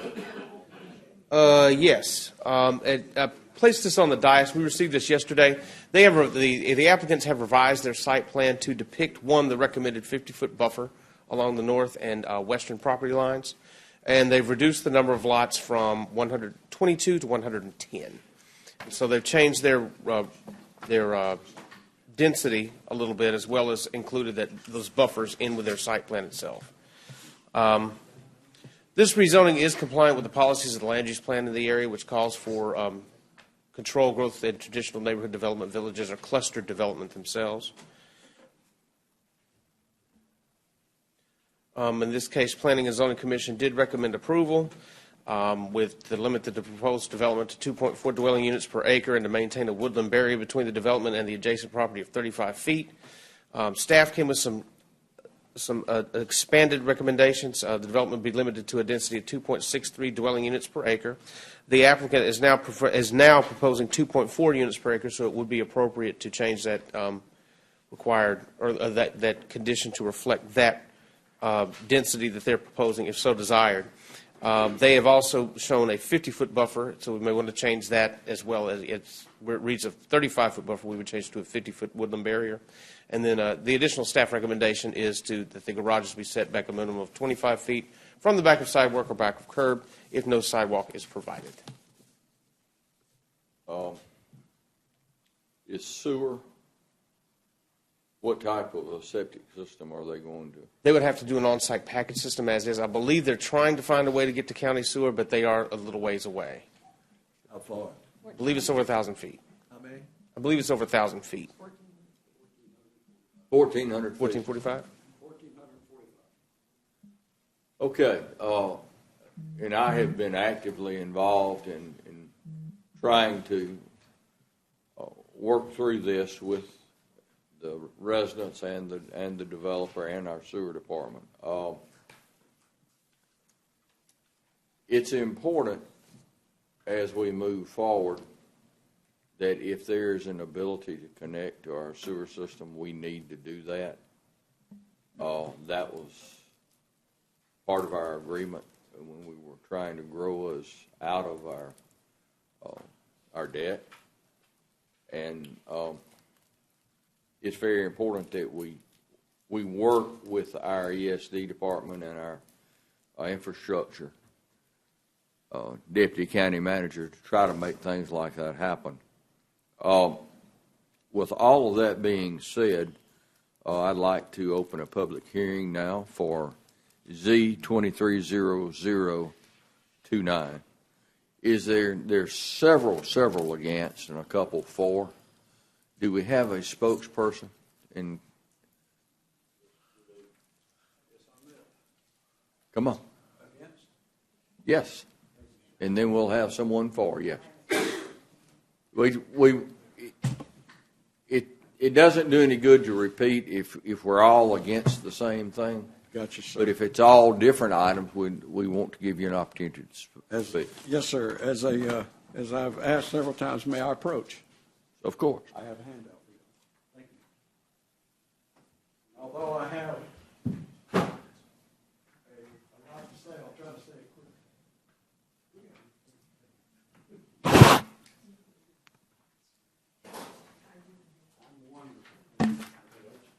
Been a while. Okay. Good morning, everybody. Y'all can hear me, I hope. I'll stop shouting. My name is Phil Turcat, and I live at 7536 Louprey Drive in McCalla. I also own the property at 5890 Eastern Valley Road, and my daughter lives there. I'm here today to speak in opposition to this case. My major opposition to this, and I actually have two major points. Now, my major opposition is something a lot of people have been talking about today, and probably will continue to talk about, and that is congestion on the public streets in that area, which basically is traffic. I think that this development, I think it's up to, I'm not real sure, is it 110, Mike? Yes. 110 units. If they just develop that with one car per, well, let me back up. Currently, it's zoned A1, which would allow 41 houses on this property if they could get it in there. Not sure they could because you got to put roads and things, but we'll just go with 41. That would allow an additional 41 to 82 cars on the road. Now, they've increased the density by 2.5 times, up to 110. That could put possibly over 200 cars on the street in that area, maybe less, but that's the max, and that may not even be the maximum. I'm 71 years old. I own 5 cars. So, and my wife, you know, we both drive a lot on the roads. Now, my point is that this rezoning would definitely add to the congestion of vehicles on Lou George Loop Road, especially where the road intersects with Bell Hill Road and Dickey Springs Road. Those two roads are where the new UAB hospital is being located, or currently located. It's about built, to be honest. And that intersection is a little more than 4 miles from the location of this rezoning. The request for the RG zoning is so that a total of now 110 dwelling units can be placed on the property instead of the 41 units that the current A1 zoning would allow. This would be an increase, basically, of 2.5 times the number of houses. And again, as I stated, if they had one car per house, that'd be 110 extra vehicles. If they're more than that, there might be up to 220 additional vehicles. But there would be a significant amount of traffic added to these roads. And one thing I would like to tell you about these roads, as most of the roads in Jefferson County, I'm sorry, not Jefferson County as a whole, but in the McCalla area, I heard somebody mention one about being 20 feet wide, one about 22 feet wide earlier. These are 18 feet wide. I know that because I measured them. And to give you all an example of what 18 feet wide is, I came in and measured in here and marked it. This is 18 feet. Right here today. 2-lane traffic. This is 18 feet. This is what we're looking at in that area. 18 feet. Now, I've given each of you a handout. It contains 2 pages. One is from the zoning resolution of Jefferson County. The other one is from the subdivision regulations of Jefferson County. I've highlighted a part of the article. One of them, the zoning resolution, is entitled Article 3, Purpose. I've highlighted a part of that article and underlined it in red, which states that, and I quote, these regulations are designed to lessen congestion on the street. Not to increase them, but to lessen congestion. Page 2 of that handout is from the subdivision regulation of Jefferson County, and it is entitled Section 102, Purposes. That part I've highlighted on that page and underlined basically states that decisions concerning subdivision should be made having and I quote again, having particular regards to avoidance of congestion in the streets and highways. The overwhelming number of streets in this area, except of course for the interstate highway, are 18 feet wide, as I've illustrated earlier. And they also, very, very few, in fact, I hadn't found any except on some of the major roads, have any shoulders at all. They've got no shoulders, no way to get around.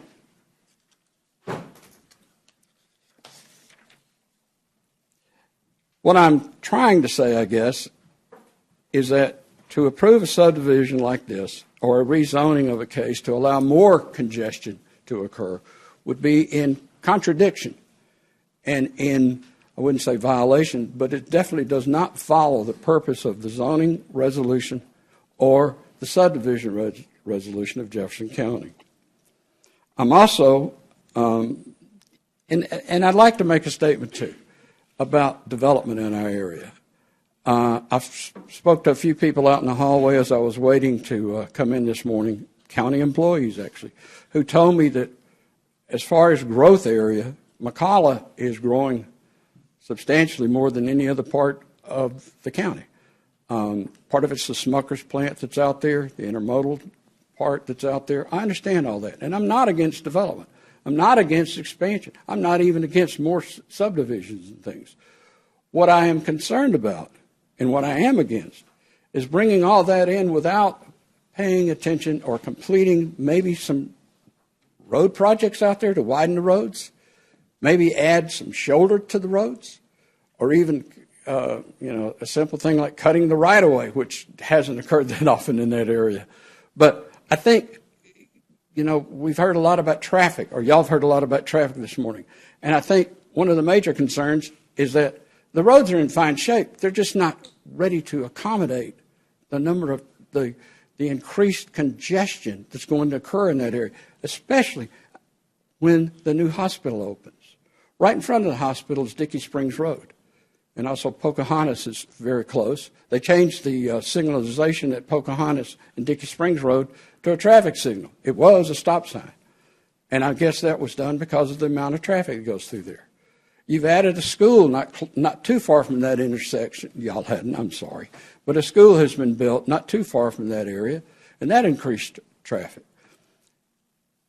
The problem I see without road improvement projects, without widening the roads and preparing for shoulders on the roads, turn lanes, things like this, it's just going to get worse. One of the people that lived very close, actually adjacent to this, told me this morning, or told me last night on the phone, that there's another subdivision plan right up the road from this one. It just needs, I think, rather than to concentrate on sewer, as you mentioned earlier, Commissioner Stevens, I think the concentration should be on roads in this area. The other concern I've got, the slide's not up there, but this part of this development just barely touches on a floodplain. But this lot currently is a wooded lot. And once it gets developed, of course, I'm not going to say they clear cut it, but they're going to pretty much clear cut it. And then after that, you're going to add asphalted streets, and you got rooftops. So, and there's no sewer here, so you're going to have groundwater for whatever system they put in. There's going to be an additional additional amount of groundwater because of the septic system. What I'm getting to is there's hardly anywhere for the water runoff from this project to go. And unless I'm sadly mistaken, because I was checking double-check the topography maps last night, the high point of this is just when you come in off of Lou George Loop Road. That's the high point. I think it's about 600 or 540 feet. Goes down to the creek, which the creek's name is Bob George Branch. And that feeds right into Shades Crest Creek. So you're going to add a substantial, I think, amount of water to that floodplain. And it may cause problems there, but it will more than likely cause problems down the road or downstream from that. There's a number of people who contacted me because I have some experience in this area. And I'm here to ask you, I live in that area, and I am concerned greatly, have a great concern over the width of the roads in those areas and the lack of shoulders, the lack of turn lanes. So I'm here to ask you not to approve this rezoning.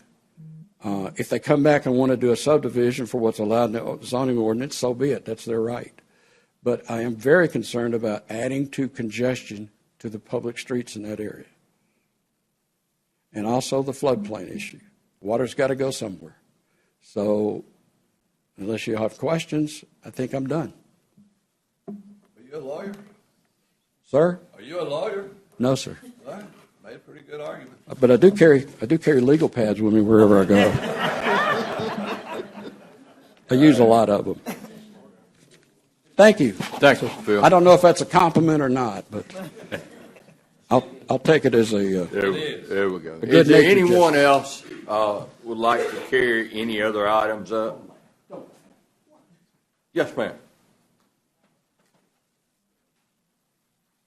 Just come to the mic, state your name and your address.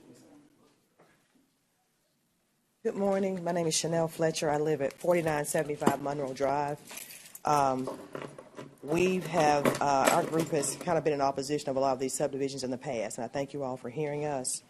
The main thing I want to say is, and I'll be short because I know the residents that are directly behind this or around this subdivision want to say something about it, but I'm hearing a lot of the developers say, you all have, approved this before. You've okayed this before. That means that a precedence has been set. And so the more of these subdivisions that we put in place is going to set a precedence for all these larger companies to just come in and kind of do what they want to in a small area. I'm not sure if we have a map or not, but we're basically talking about a 2-mile square radius in which there have been 4 subdivisions of over 100 or more residents approved already in just this small area. Now we're talking about this one today, and we've got another one coming up in November, and just this small area. And my thing is, I know you look at things at a case-by-case basis, but at what point do we say, you know what, hey, y'all, this is too much. This is too much for this area right now. I'll hit some points. The crime rate has increased in just that area over the last 2 years, most of it being in the subdivision, mainly one of the subdivisions that we're speaking of that has already been approved, that is now adding more homes on the backside, and they've been approved to add more homes across the street of Lou George Loop. Next, we've got 4 families in that area that since our last meeting of the 100 acres that you all declined before, 4 families that have been in that area for over 50 years that are gone and are selling their homes. We're being run out of an area that we've worked very hard to sacrifice and build our homes for retirement because bigger companies are coming in, and not to say that they want to improve or McCullough needs more housing. It's a money thing for them. It's not about the houses. It's a money thing for them. And it's not looking at the residents who are there, who've sacrificed. A lot of people, they don't want to move. We've spent a lifetime trying to get to where we are now, and we don't want to move. And so, again, this is a problem that's going on, and we don't want to lose our residents there. I just checked this morning on Pocahontas, which is a parallel road from Lou George Loop where all this is going on. There are 756 kids at McCullough Elementary. On the other road, you've got a subdivision that you've approved for 122, a subdivision that's already has over 100, one you've approved for in excess of 100 on the other side of Lou George Loop, and all of these people are trying to get to the top at Bell Hill Road. It's unreal in the mornings. Even the traffic light that was put in, I'm still a half a mile back on the road trying to get up to the front at 8 o'clock in the morning. My mom had to go to emergency. Guess what they did? They sat in traffic for 30 minutes trying to get out from down there. That's the safe, in this little 18-foot wide way. You can't just go around because you're going to hit somebody coming along too. So you have to sit there and you have to wait. Again, I'm just concerned about also our property value. The initial subdivisions that were approved, they were fine. They had homes that were beautiful, brick homes, family dwellings. If you go down there now, those homes are in the front of those subdivisions, namely McCullough Trace, On down, you have, I think it's Timberleaf Lake or Timberleaf. The homes are beautiful in the front. Go on in the back, now we've got these garden homes. I took a picture this morning. The garden homes that they built and the homes, there's a home in Brighton that are built by the Habitat as well as the Birmingham Housing Authority. They look just alike. So we don't have a problem with you developing, but can you just develop the houses that are comparable to the ones that are already there? The more you bring in these low-income houses, I'm sorry, it does allow for increased crime rate. We do not want that in that area. Also, can Warrior River handle all these new developments? I mean, I'm not sure about the size of it, but that's one thing we're looking at as well. And in addition to that, my last statement, I went by this morning as well. I looked at where they're proposing the subdivision to be, and I drove on the side street, Meganson Drive. We have some people that we know that started construction earlier this year on a home that's almost $800,000 that backs up to this subdivision that you're going to put garden homes in. And I'm not sure who said at the last meeting, but they said that won't decrease the property value. I'm a real estate agent, and even if I weren't, common sense would tell you that it will directly affect the value of those homes around that area. So again, those are my concerns. I'll let somebody else stand up, but I'm pleading that we at least hold off on some of these rezonings to set a precedence for these bigger companies to come in and put pop houses in this pop houses in these areas. Thank you all. And that's exactly what the last hearing was about. You got a really nice neighborhood, really nice houses, and then they're going to come up and put these little boxes in a very condensed area. Yes, and I have the pictures, but I couldn't bring them. But if you see what they're building, there's not even a brick anywhere. Okay, I'm going to sit down now. Thank you. Very, very well said. Yes, and that you made some of the arguments that I've made with our county management, that private enterprise will always move much faster than government. And and I'm trying to say this as tactfully as I can. Yeah, you are in a public hearing. Yeah, I am in a public hearing.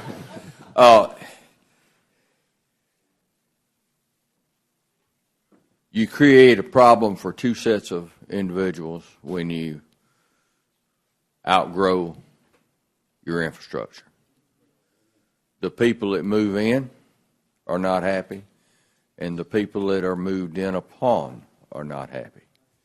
And that's when you have your roads and your sewer system, and that's the main thing that I'm looking at is that the sewer in that area, we're attempting to expand the sewer system, and to put this many new homes on in an area with a package system, it creates a problem. And if it was hooked directly to the sewer or has the capability of being hooked directly to the sewer, it would be much easier. And I know that we have a master plan down there for our roads, and we talked about it. If you put a elementary school on one end of the road and a hospital on the other, what are you going to have? Too much traffic. So, and I live on Morgan Road. Everybody knows that. And I've got too much traffic. 20,000 cars a day pass in front of my house. And it wasn't that way when I grew up. So I'm not going to preach to y'all, but I understand where everyone in here is coming from, including the developer, okay? I understand that completely. No, is there anyone else like to speak to this? Yes. We'll take a couple my I think. Yeah, I'm just going to be real quick. I'm concerned with everything they're talking about too. My name's Melinda Everett. Oh. Yeah. Okay. My name is Melinda Everett. I live right across the street on Lou George Loop, but I also have property that butts up on Megason Drive. So I'm affected on both sides. One of my main concerns is about the elementary schools. The elementary school that you guys just built 3 years ago, we already are at 692 students with a capacity of only 720. In 2021, the report showed that we only had 248 students, and in 2022, it went to 692 students. So you see how quickly, and we haven't even touched on what we're talking about yet. The teacher ratio to that is 20-3, and our ranked schools for the state of Alabama, we were 470 to 680 compared to all the rest of the elementary schools of the state of Alabama. McAdory School has 630 students, and McCullough School was supposed to help McAdory Elementary School out. That's why it was built. Now it has 630 students. They rank 404 out of 680 in the elementary schools of Alabama. We only have one middle school, and that has got about 929 students in it, which ranks 333 out of 439. Teacher ratio is 24-8. We only have one high school. We have 1,142 students that are enrolled in that. They're ranked 284 out of 371. Teacher ratio is 21-3. These rankings are only going to get worse. We don't have the room to be able to, they always say these schools are built to expand. Well, I guess the expansion that happened at McAdory Elementary School, within probably 2 to 3 years, because I know my child went there, they were already in trailers. So we're talking about putting our kids in trailers now to make the expansion of what this is going to happen to our students. And I know, and I'm pulling the students in with this when we're talking about traffic, and I have had a personal experience from this from just 2 months ago from this exit that we have, exit 1. I know they say they're going to put one up on McShannon, which we're probably talking about, 10 years, 8 years down the road. Well, we're going to have to live with all that until, if it does get approved. We're not sure everything's been approved as far as the land goes, but if it does, we have to live there until this happens. My son, 18 years old, somewhat of experienced driver, but there's a lot of inexperienced drivers right there at the high school, right there at the middle school, that has to get off that exit 1. We have to go across 2 lanes just to get to the turning lane in ongoing traffic that everybody's coming towards those schools. He gets hit, his car gets totaled, and now I'm facing having to buy a car for $20,000 that it was paid off. That is just someone that, at the time, it wasn't clear. He couldn't go because it was too much traffic. Now, how many students do we have that are going to be getting off of that exit or trying to get to school? I understand. You know what I'm saying? We do understand that. Okay. That's getting a little bit off subject. I got you. And then also the people that are developing here, D.R. Horton. They'll tell you that they're in here for that moment of sitting down with the family to sign the papers and giving them their new home. But what they won't tell you is what they did to Timberleaf. At first, yes, that was their plan. But then they went to the next development of now their rental homes. Now we have signs up all down the loop of houses for rent, houses for rent. What does that mean?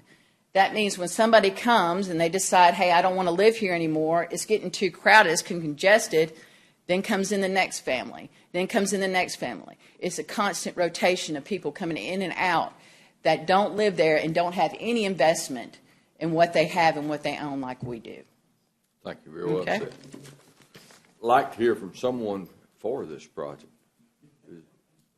Is there anyone here who would like to speak in favor of?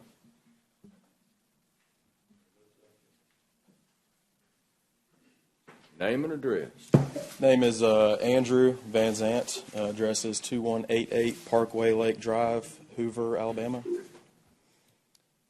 And, I've gone through, some notes from the Planning Commission and as well as heard the feedback from today. And, a lot of the issues are mimicked from the Planning Commission meeting.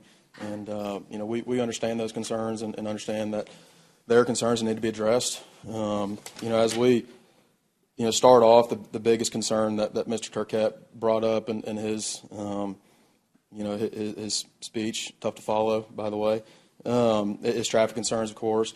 And we've actually assembled a traffic study for the area.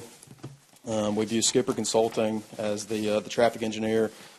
Pretty extensive report that we've also provided to you guys. There are a lot of growth, a lot of cars that circumnavigate the McCalla area and just that portion of Jefferson County.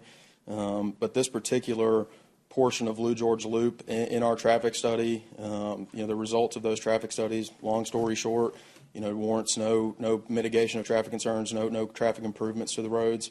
That, like I said, that's a report that county staff has gotten their hands. You guys have gotten your hands as well. So, I would encourage you guys to review that traffic study in its entirety. Lots of details. That's a traffic study that does take place while school is in session. During peak times. Where people are leaving their homes in the morning, leaving their homes in the evening, and also calculates traffic volumes throughout the day. So it's a constant study of the area and something that we have, been mindful of, something that has not been requested of the Planning Commission or the County Commission of us to do, but we've done that anyway, hearing the concerns of the nearby citizens. And like I said, the study, warrants no improvements to the area as of today. I know one thing that was mentioned, some of the improvements to the area, that as it relates to traffic is a future expansion of McShane Road. I know that proposed project is actually, planned to meet the South Shades Crest Road at some point.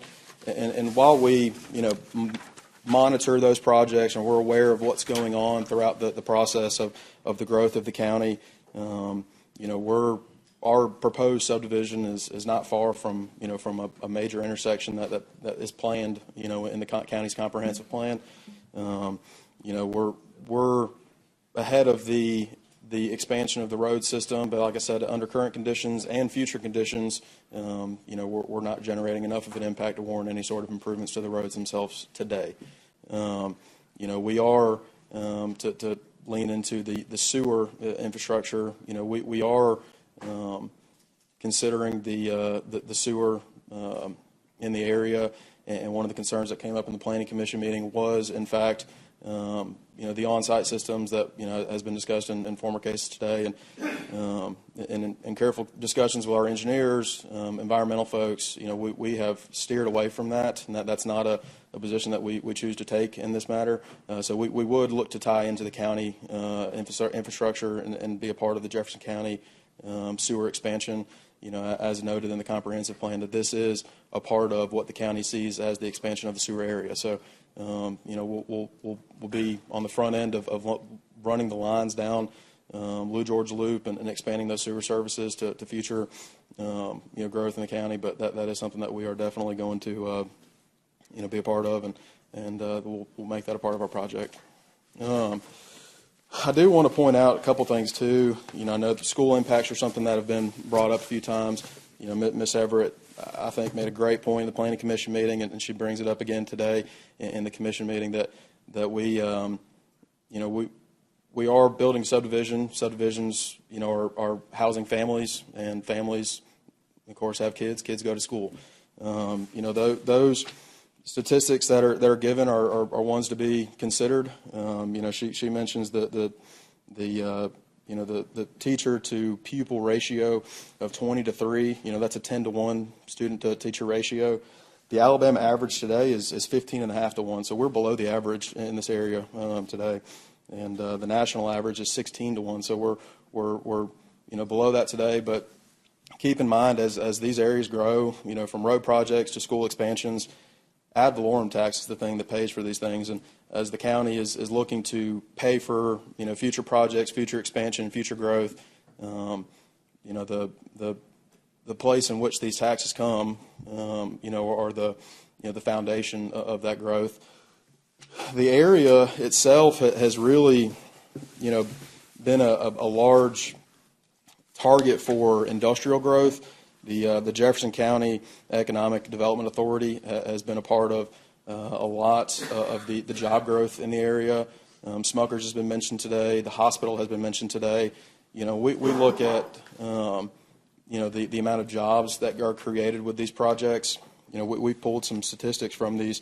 This is directly from the Jefferson County Economic Development Authority, that for every acre of land that's sold by the Development Authority, 6.6 jobs are created. So to date, 865 acres have been sold. That's over 5,000 jobs created. 350 acres to be sold. So there's a lot of jobs that are still left to be created. We see it every day. The statistics speak for themselves. People don't want to drive, from Helena's and Alabasters to work, in McCalla. They want to live in McCalla and enjoy the conveniences of McCalla.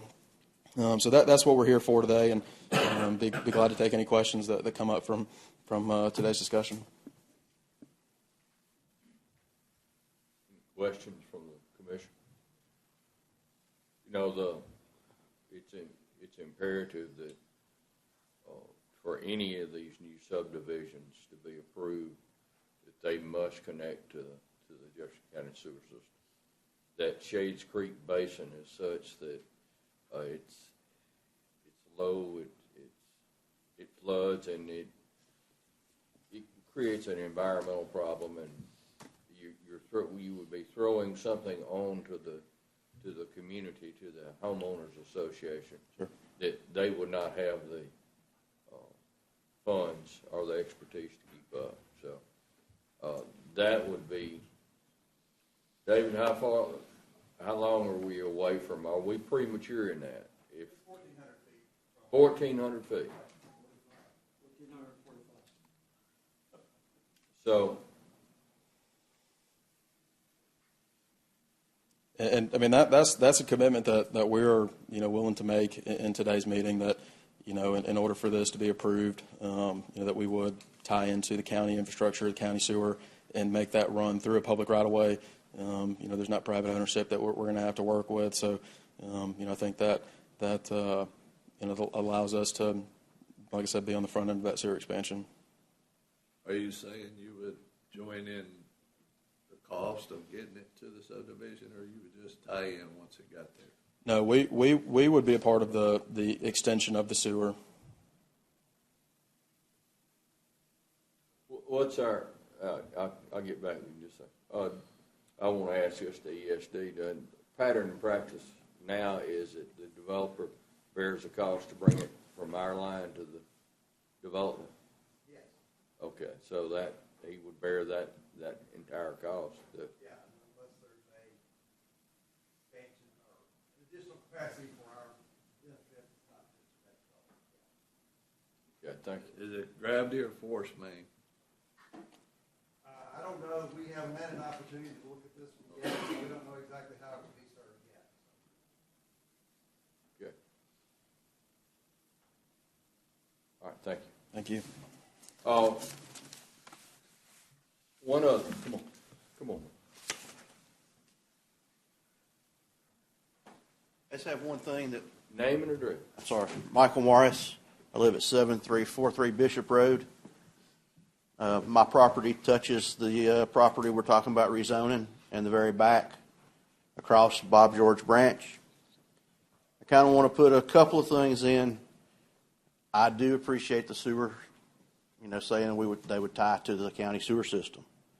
Bob George Branch varies from 10 to 15 feet at normal every day to 100 feet at flood stage.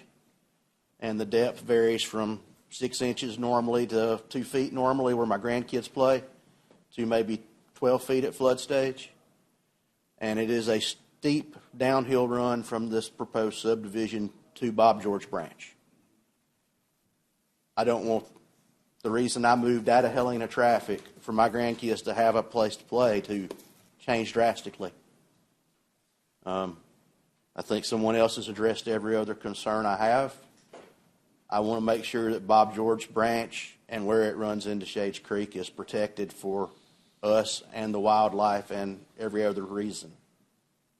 Thank you. Thank you. Before I close the public hearing, is anyone else that like to speak? I want to give everyone an opportunity. You want to go? You want to come back? Oh, my gosh. I want to hear that from women. I'm going to. Just a second. I'm going to stand right here. And I'll give you 90 seconds. That's fine, sir. I really appreciate your concern for the sewer. I live in a big house. I've got 2 septic tank systems because of that, because of the topography of my land. But in all honesty, I think the major concern in this area is not where things go when you flush the toilet, but how you're going to maneuver what I consider to be a God-given right, which is to be able to leave your house and travel someplace without having so much congestion, and also safety. The more cars you put on the street, the greater your chance of accidents raised. And I do know Skipper Engineering, known them for a long, long time. They used to judge intersections and roads by grades A, B, C, D, E, and F. I don't know what they judged or what they graded this one at, but I again remind you, there already is the elementary school there. We've got a hospital opening up pretty soon, I hope. That's one of the main reasons I moved to that area. And there's still just white. That's what you've got. Traffic in and traffic out. And, it just makes sense to me that you don't want to add to that. As one of my heroes, Dolly Parton, once said, it makes no sense to try to put 10 pounds of stuff in a 5-pound bag. All right, this time I'd like to close the public hearing. Chair will entertain a motion. Move to deny. We have a motion to deny. I'll second. We have a motion and a second. Minute clerk, call the roll. Commissioner Bowling? Commissioner Knight? He concurs. He concurs. Yes or no, but he concurs. His is a vote to deny. Go ahead. Aye. Commissioner Scales? Yes. Commissioner Tyson? Commissioner Stevens? It would be yes. That is a motion to deny this particular project. And understand that it takes 3 affirmative votes to either approve or deny any of our zoning. So I want to thank everyone for their participation, and I want to thank the developers for doing what they said they would do. I had spoken with members of the community, and they said sewer, and they said a 50-foot buffer instead of a 35-foot buffer if it's going to get done. And I want to thank and commend the developers for coming on through with both of those. So there's much to do, much for the county to do as far as the infrastructure. We want to go to work on the roads as quickly as we can and see if we can make this, because it doesn't do any good to create all of this economic development if we don't have any places for the people to live. So it's important that we work together for that compromise and to get that done in the community that I'm like you, I call home. So I appreciate everyone's participation, and Yeah. God bless you. We're going to move on. Let me just say this too. It's not that we're anti-development, but it seems like more and more, and I think it's a trend, that they're no longer building these nice neighborhoods. They're building these little box areas with little side by side that you can go from one end of the street to the other on the rooftops.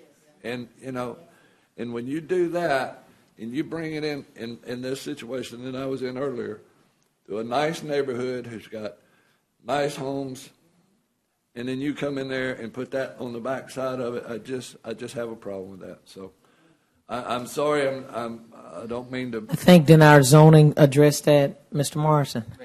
Didn't our zoning that we passed today, didn't that address that? Oh, no, ma'am, no. That was just some. Okay, well, maybe the commission needs to do that, and I think that would be a strong deterrent so that everyone won't. Yeah, currently, we're going through the. For all parties involved, I think that would just probably be the way we need to go, especially if it is feasible legally.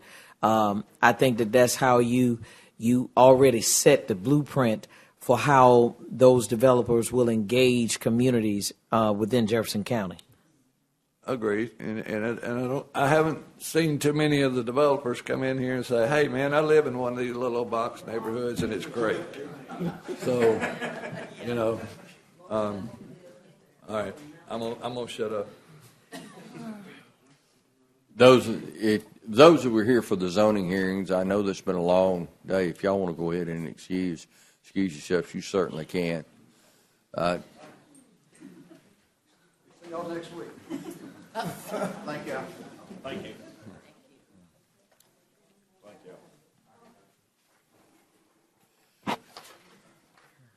The only tigers I see, ma'am.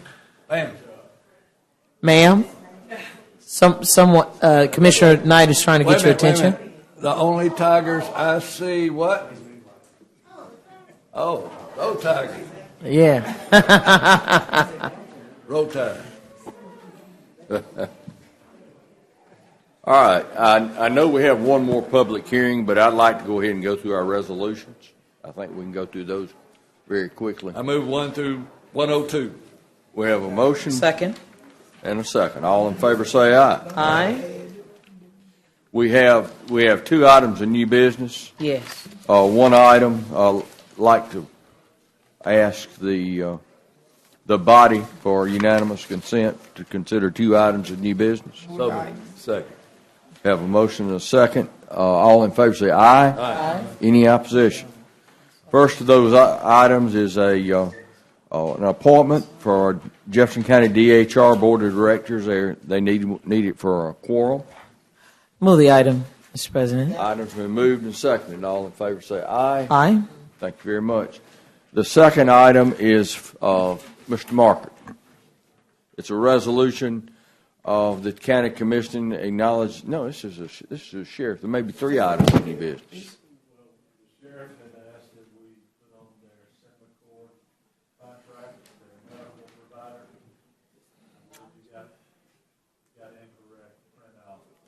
Yeah, this shouldn't. That isn't the resolution that we want. So.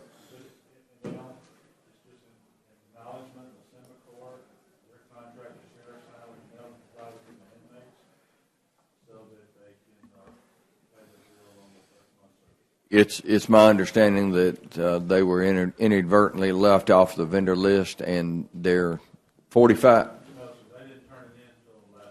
They didn't turn it in. Okay, all right. Anyway, they were behind and needed to get this done to be able to pay the vendor. So, But it wasn't on the county end; it was on the sheriff's side. Okay. All right. Move the item. All right. Second. Moving second and third. All in favor say aye. Aye. Aye. All right. That carries us to our last item, I believe. We have sewer rate resolution. Pastor, thank you. Thank you, Thank sir. you, Pastor. Pray for us, sir. Fervently. Yeah. Jefferson County, as they are moving forward to refund their sewer warrants, it's necessarily that we have a public hearing to consider a sewer rate resolution, and it says to change sewer rates for fiscal year 25 and later, as contemplated in the 2023 rate resolution. This is some type of it may be a little confusing because the sewer rates are not changing. The sewer rates that we established in our bankruptcy plan of adjustment and were approved by the court are those that remain in effect today and will be for the foreseeable future. Mr. President? So with that being said, I'd like to open a public hearing. She wanted to say something first. So we'll let Commissioner Scales begin. Since we have several public, since this is a public hearing and we have several speakers to speak, I think, Mr. President, if you will oblige, that it would probably be feasible for Attorney Long to explain this resolution so that those to follow will have a clear understanding in terms of what this resolution actually means. If the body will oblige, I think that would be probably a very useful act. Sure. Mm-hmm. Frank, when you come to think, and those speakers are going to be limited to 3 minutes? As you all know, my name is Frank Long. I'm with the Balch & Bingham Law Firm. We serve as bond counsel for Jefferson County. When the county was, after the county had declared bankruptcy, and while the county was in bankruptcy, the county adopted in 2012 an interim rate structure that changed the way in which sewer service was charged and established a base service charge and then volumetric service charges on top of that. And part of the reason for doing that was to make sewer rates more affordable for lower income users of the sewer and actually all of the ratepayers of the Jefferson County sewer. As negotiations move forward with the county's creditors throughout 2012 and 2013, it became evident that it was going to be necessary for the county to adopt an additional rate structure, which we can refer to as the 2013 rate structure. That rate structure called for a series of 7.89% rate increases over a period of 4 years to be followed by a series of 3.49% rate increases for as long as the 2013 sewer warrants are outstanding. And those 2013 sewer warrants, if you'll recall, refunded all of the existing sewer or county debt in connection with the sewer on the day that the county exited bankruptcy on December 3rd, 2013. So for as long as those 2013 warrants are outstanding, rates are automatically set to increase by 3.49% annually. This new rate resolution, which we're referring to as the 2023 rate resolution, will only go into effect upon the refinancing or refunding of the 2013 sewer warrants. The county has not established a time yet to refund those sewer warrants. This resolution is being adopted in preparation for that. So the 2023 rate resolution only goes into effect if the 2013 sewer warrants are refunded, and it cannot go into effect until October 1, 2024. So that's why the description in the agenda says that this sewer rate resolution addresses rates in fiscal year 2025 and thereafter. This 2023 rate resolution also calls for 3.49% automatic annual rate increases. So essentially what the county is doing by adopting this rate resolution is just keeping the status quo. Right now, under the 2013 rate resolution, rates increase by 3.49% annually. After this rate resolution is put in place, rates will continue to automatically increase 3.49% annually. So there's no increase in, or there's no change in the rate increases over and above what's already in place and was put in place in 2013 so that the county could exit bankruptcy. Can I answer any questions from any commissioners? Thank you, Frank. No, I thank you. I just wanted to make sure that they had information before they spoke. I think the general public, if they know what we're doing and they hear it from an official source, just as I said on Tuesday, I believe that probably one of our partners, especially being that this falls within my committee, I think that our other partner we need to be saying the same thing, and I think that if our constituents are given information, they're intelligent enough to be able to delineate what's good and what's not, but to not be afforded, that's what we didn't want. So I think that has been accomplished this morning, Mr. President. We can go ahead and entertain the public hearing at this time. Okay. Thank you, Commissioner. Yes. Raise your hand if you'd like to come to the mic, please. Come to the mic, state your name and your address, please, and you've got 3 minutes. 3 minutes. My name's Anthony Duncan. Address is 1516 Stoneview Lane. I heard what he said about the 3% so we'll round up to 4%. My bill has consistently been between $200 and $250 a month. The past 3 months, I had 5 and some change, 4 and some change, 6 and some change. The first 2 I paid them, cool, it may have been a mistake. Had somebody come out, do a survey, pay him 500 some bucks. Nothing's wrong, nothing's leaking. Again, this month comes out $682. So there's something wrong. He's saying 3%. Basically, he's saying everything is as is, and we shouldn't have anything to worry about. Well, my bill has more than doubled, and I have less people now than I had midsummer. My child's going to school, but my bill's constantly jumping. So there's something wrong. He's saying the numbers are the same, but it can't be. So we need to get to the crux of what's really going on, because from 200 to 800, my bill is 683 right now this month, and I'm hesitating on paying it. I paid before, but I can't keep paying house notes for water. It's not fair to me. Are you on Birmingham Waterworks? Yes.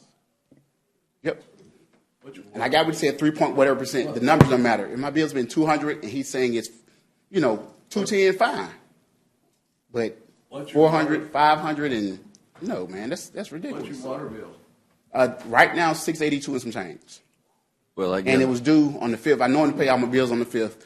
I didn't even pull the trigger. What's the water portion of the bill? Sewer's normally double. So we'll say water's probably 2 and sewer's 4. Sewer's always double. Why? I guess it's harder to clean it than it is to produce it. Well, and it's I understand it. And hey, we feel your pain. That you have reiterated one of the problems that we've had for over a year now, and that's getting consistent billing. Yeah, if you tell me this is per gallon that I use, I'm paying $5 per gallon. Let me regulate. I'll go flip the switch so nobody uses anything between 5 and 9. Let me figure out how to regulate it, but my numbers shouldn't change every month. In what the problem we have now is dealing with the billing system and the way they're collecting their the numbers data. And I've never seen, and I want to make this point too. I have cameras around my home. I've never seen anybody because my cameras go off. I'm on the cul-de-sac. It go off whenever somebody shows up. Never seen anybody. And we're working with the Birmingham Waterworks Board now for a billing arrangement where you will be able to establish an automatic meter reader to your water, to where it's done through technology now. You don't have to depend on someone coming up and looking and writing it down. That is in the works, and it's part of the billing agreement we have, and we're working with the Birmingham Waterworks Board to do that. And that doesn't answer your question right now, or solve your problem. I understand. And I've had others that's called my office and with thousands of dollars in bills, and there are almost always it's either a leak or it's a mistake. And it's got to be one or the other. So, and I tried to address the leak. I had somebody come. I took the paperwork to them, and my bills jumped again this month. In what district do you live in? I'm off Edwards Lake Road. in the So that's in Stonehenge. Okay, so the way we do that is contact your commissioner, and there she is. Oh yeah, that's why he's here today. And what we will do, we will address that with the Birmingham Waterworks Board, and our sewer people. and with our sewer people, and they're here. So I bet you we can fix your problem. Please. And it ain't got anything to do with rates, okay? It has to do with operations, and we'll work together to make sure that you're satisfied. You've got a good commissioner. Once I pay the bill, would I be able to get my difference back? You should be able to get it back, yes, sir. That's only fair, isn't it? I can't go without water, man. I have 3 kids. I hear you. Ms. Scales, be happy to give you the money back.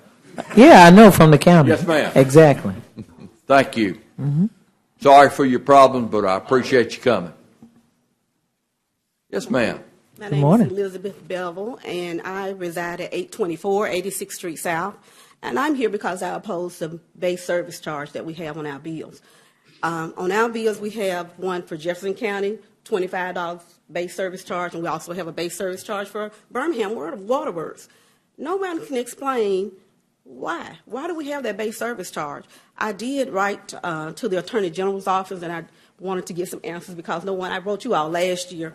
I have some letters that I did bring, but I don't want to pass them out because I'm just going to talk about it. 3 minutes. But anyway, the gist of my concern is the base service charge. We're only the people in Birmingham are being charged this base service charge. So we owe $50 before we turn our water on. Before we flush the commode, we owe $50. No one has explained that. And when I wrote to the Attorney General's office, they said they are unfair business practices. So I'm just here to address those issues that hopefully those charges will stop. Base service charges will stop. Like I said, $50 before I turn my water on. And there are people who are sick when they go to the hospital, they come back, they still got a water bill. Hadn't used the water for months. Still got a water bill, you know what that is? A base service charge. You owe that. Why? So I want that charge to stop because it's over like, if we have maybe 200,000 people in Birmingham, they're paying $25. That's about $4 or $5 million a month. A month. So at the end of the day, over 7 years, this has been going on over 7 years, about $420 million that has been spent that we're donating for some reason. We still don't know why. So that's what my concern is about that $25 base service charge. And I can address that to a certain extent. I can't say that whether it's right or wrong. I can say that it occurs in all utilities. If you look at your gas bill, it's not $25. It's not $25, no. Correct. But if you look at your electric bill, maybe $2. They all have that basic service charge, and it deals with the indirect cost of operating that particular utility. Correct. It covers those areas and those things that are not directly affected by you. By your usage of water. So it understand, and I feel your pain too, because we all pay it. That's true. And I wish there was something we could do about it, but they have established that. You can stop billing us at $25 for no reason. We don't understand why you're billing it to us. Well, as a matter of fact, Mr. President, once the public hearing has concluded, we're going to get you an official answer from us, Mr. Dennard. Okay. Yeah, because that's what you're looking for. Concerning the sewer. Yeah. Only the sewer. Mm-hmm. Only the sewer. We can't. I know you can't. I've already talked to Birmingham Waterworks, and they gave me pretty much the same answer you just gave me. Yes, ma'am. And I'm still not satisfied with it. So, I understand. So we need to move on. I understand. I appreciate it. Thank you for your comments. Anyone else? Yes, ma'am.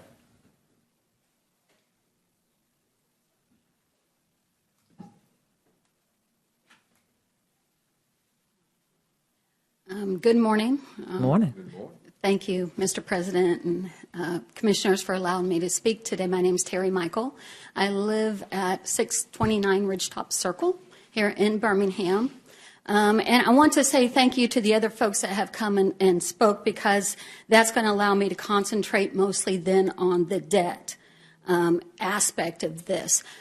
I want you to know that time and time and time again, I have heard over the years people saying that they're getting mysterious $400 and $500 bills, and they've done everything this man has talked about, and there's never a resolution, there's never an answer. And so this actually is something that's been going on for years. Back in 2016, there was an elected official. I was new here, so I can't quite remember who had a meeting about water bills. And so many questions that he decided to get some lawyers to come back and speak. So a few weeks later, some lawyers had reviewed everything, and they came back, and this was their explanation, okay? They said that because of the debt agreement that was reached, that things could be charged in a way that the people could do nothing about. And so that the reason the water folks can't answer why you have no leak, but it went to $500, is because it's not actually because of the water people, that it's because of the debt, because it's the sewer. Now, before you say anything else, let me tell you this. In all these years, every time I hear someone, and I ask this gentleman as well, are you on sewer or are you septic? Every single answer I've gotten has been sewer. So if it is not a sewer problem, it's a water problem, why is it only happening to people that are on the sewer system? The neighborhood I live in, we have many septic people, we have many sewer people. I pulled up while I was waiting a thread from, I think it was 2017 or 18, where someone complained these exact same things that you're hearing. And other people, yeah, me too, me too, me too. Everybody on there that was having a problem were my neighbors who had the sewer system. I thank goodness, and maybe I shouldn't jinx it, I'm on septic. Never had a problem. My bill is always consistent. And so, and my neighbors just right there are having problems, but they're on the sewer. So I really think that this is a deeper problem. I think that's why the water people can never answer it, and that's why the citizens of Birmingham that have these problems can't ever find a leak. Now, I can't explain it, but that's why I'm here, to let you all know this is a perfect opportunity. Since you guys are discussing renewing this, then let's get this straight. Let's stop doing this to the people of Birmingham, and let's stop pushing it off on the water folks, because I really don't think that's the problem. And I do have one question before I end. So there was a little over $4 billion in debt in 2011 that was filed on, and then in 2013 was the exit agreement, which we're here discussing today, which added more debt to it. So if I have my numbers right, and correct me if I'm wrong, it was over $6 billion. Okay, so that's fine. Like I said, I'm not standing here pretending to be an expert. But what I would like to know is then exactly what it was in 2013 that bankruptcy was filed on, and what is it at today? It's a 40-year agreement. You've been paying, or next year will have been 10 years. So technically, we should be 25% of that debt should be paid off. Is that where we're at? Ma'am, have you ever been bankrupt? That's a personal question, sir. Well, that's the answer that I'm going to give you. Is that Jefferson County was bankrupt. I know. That's why I spoke to you. And as we came through, we negotiated through that bankruptcy agreement and deleveraged your sewer debt that was brought about by some misconduct and through some mismanagement at that time. We deleveraged it by $1.4 billion. And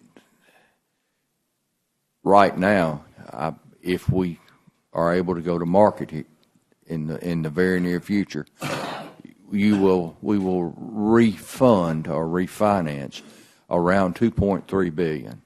So you are better off than you were, but it won't be 25%. We're refunding it now to be able to level the debt service and to be able to meet within our projections to make sure that your sewer and your water both remain affordable for you. Okay. Okay, thank you for Yes, your ma'am. Thank explanation. you. It just is not remaining affordable for many of the people in Birmingham. So I would like to ask this. I'm assuming it's public record since it's tax money.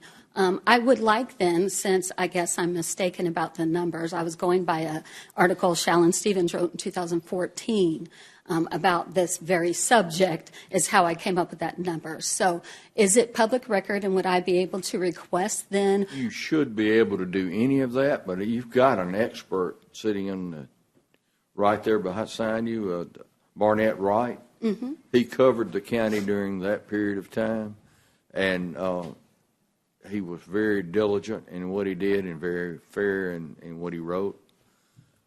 So he would be a good resource for you, and or you could go to the archives, or you could just go to our CFO right over here. She would be able to help you. But Mr. President? those are all public record, and we'd be happy to divulge those for you. Yes, ma'am. Sure.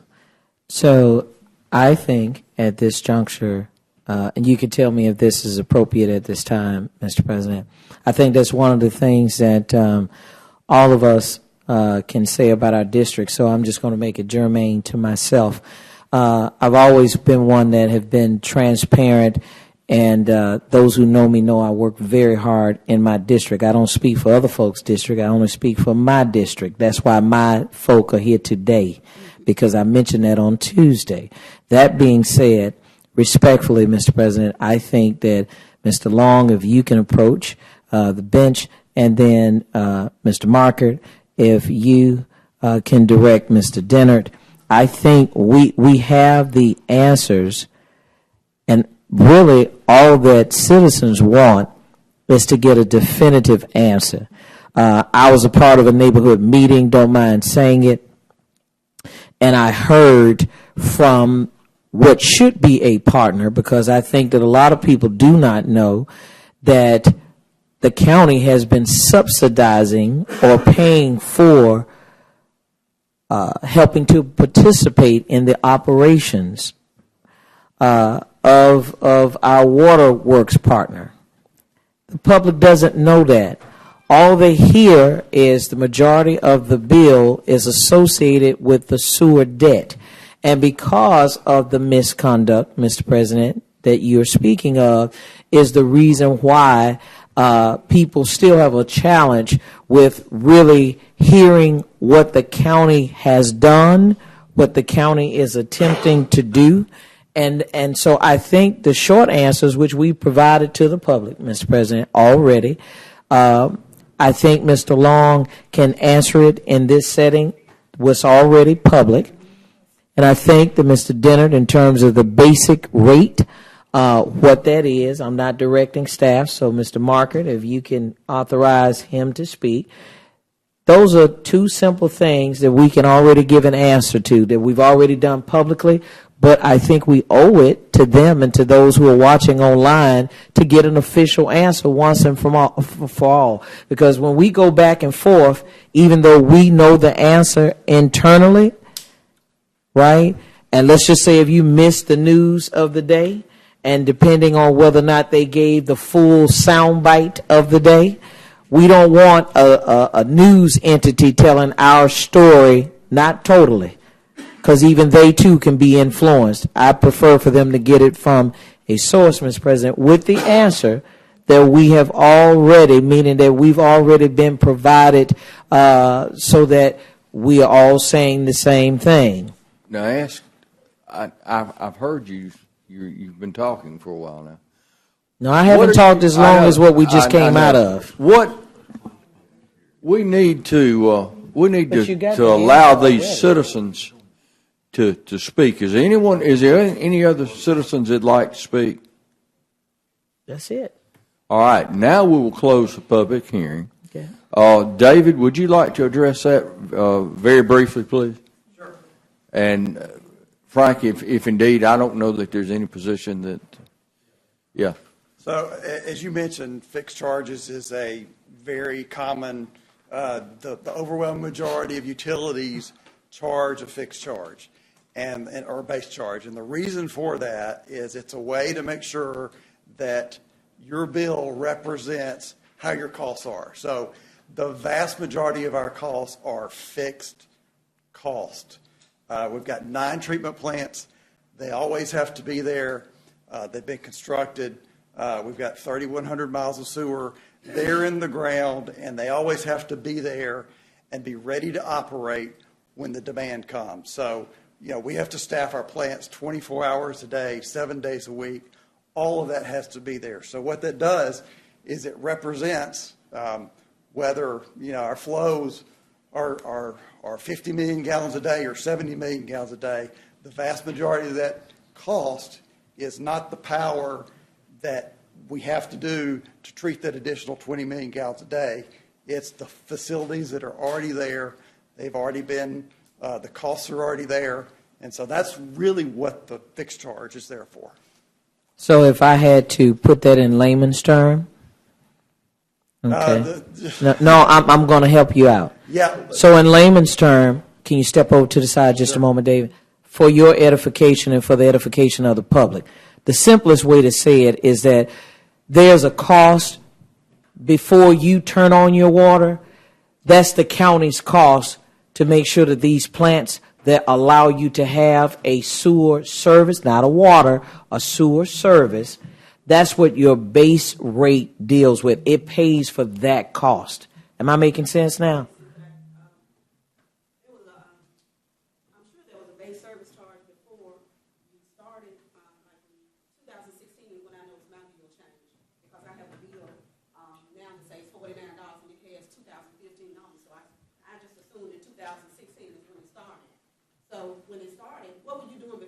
So let me talk a little bit about the rate history. So for the vast majority of the county's history, we didn't have a fixed charge. We had a $2 minimum charge. And so when we were going through the process of restructuring with the bankruptcy and everything else, the county really had to restructure its rates to reflect reality. And a $2 minimum charge did not reflect what our costs were.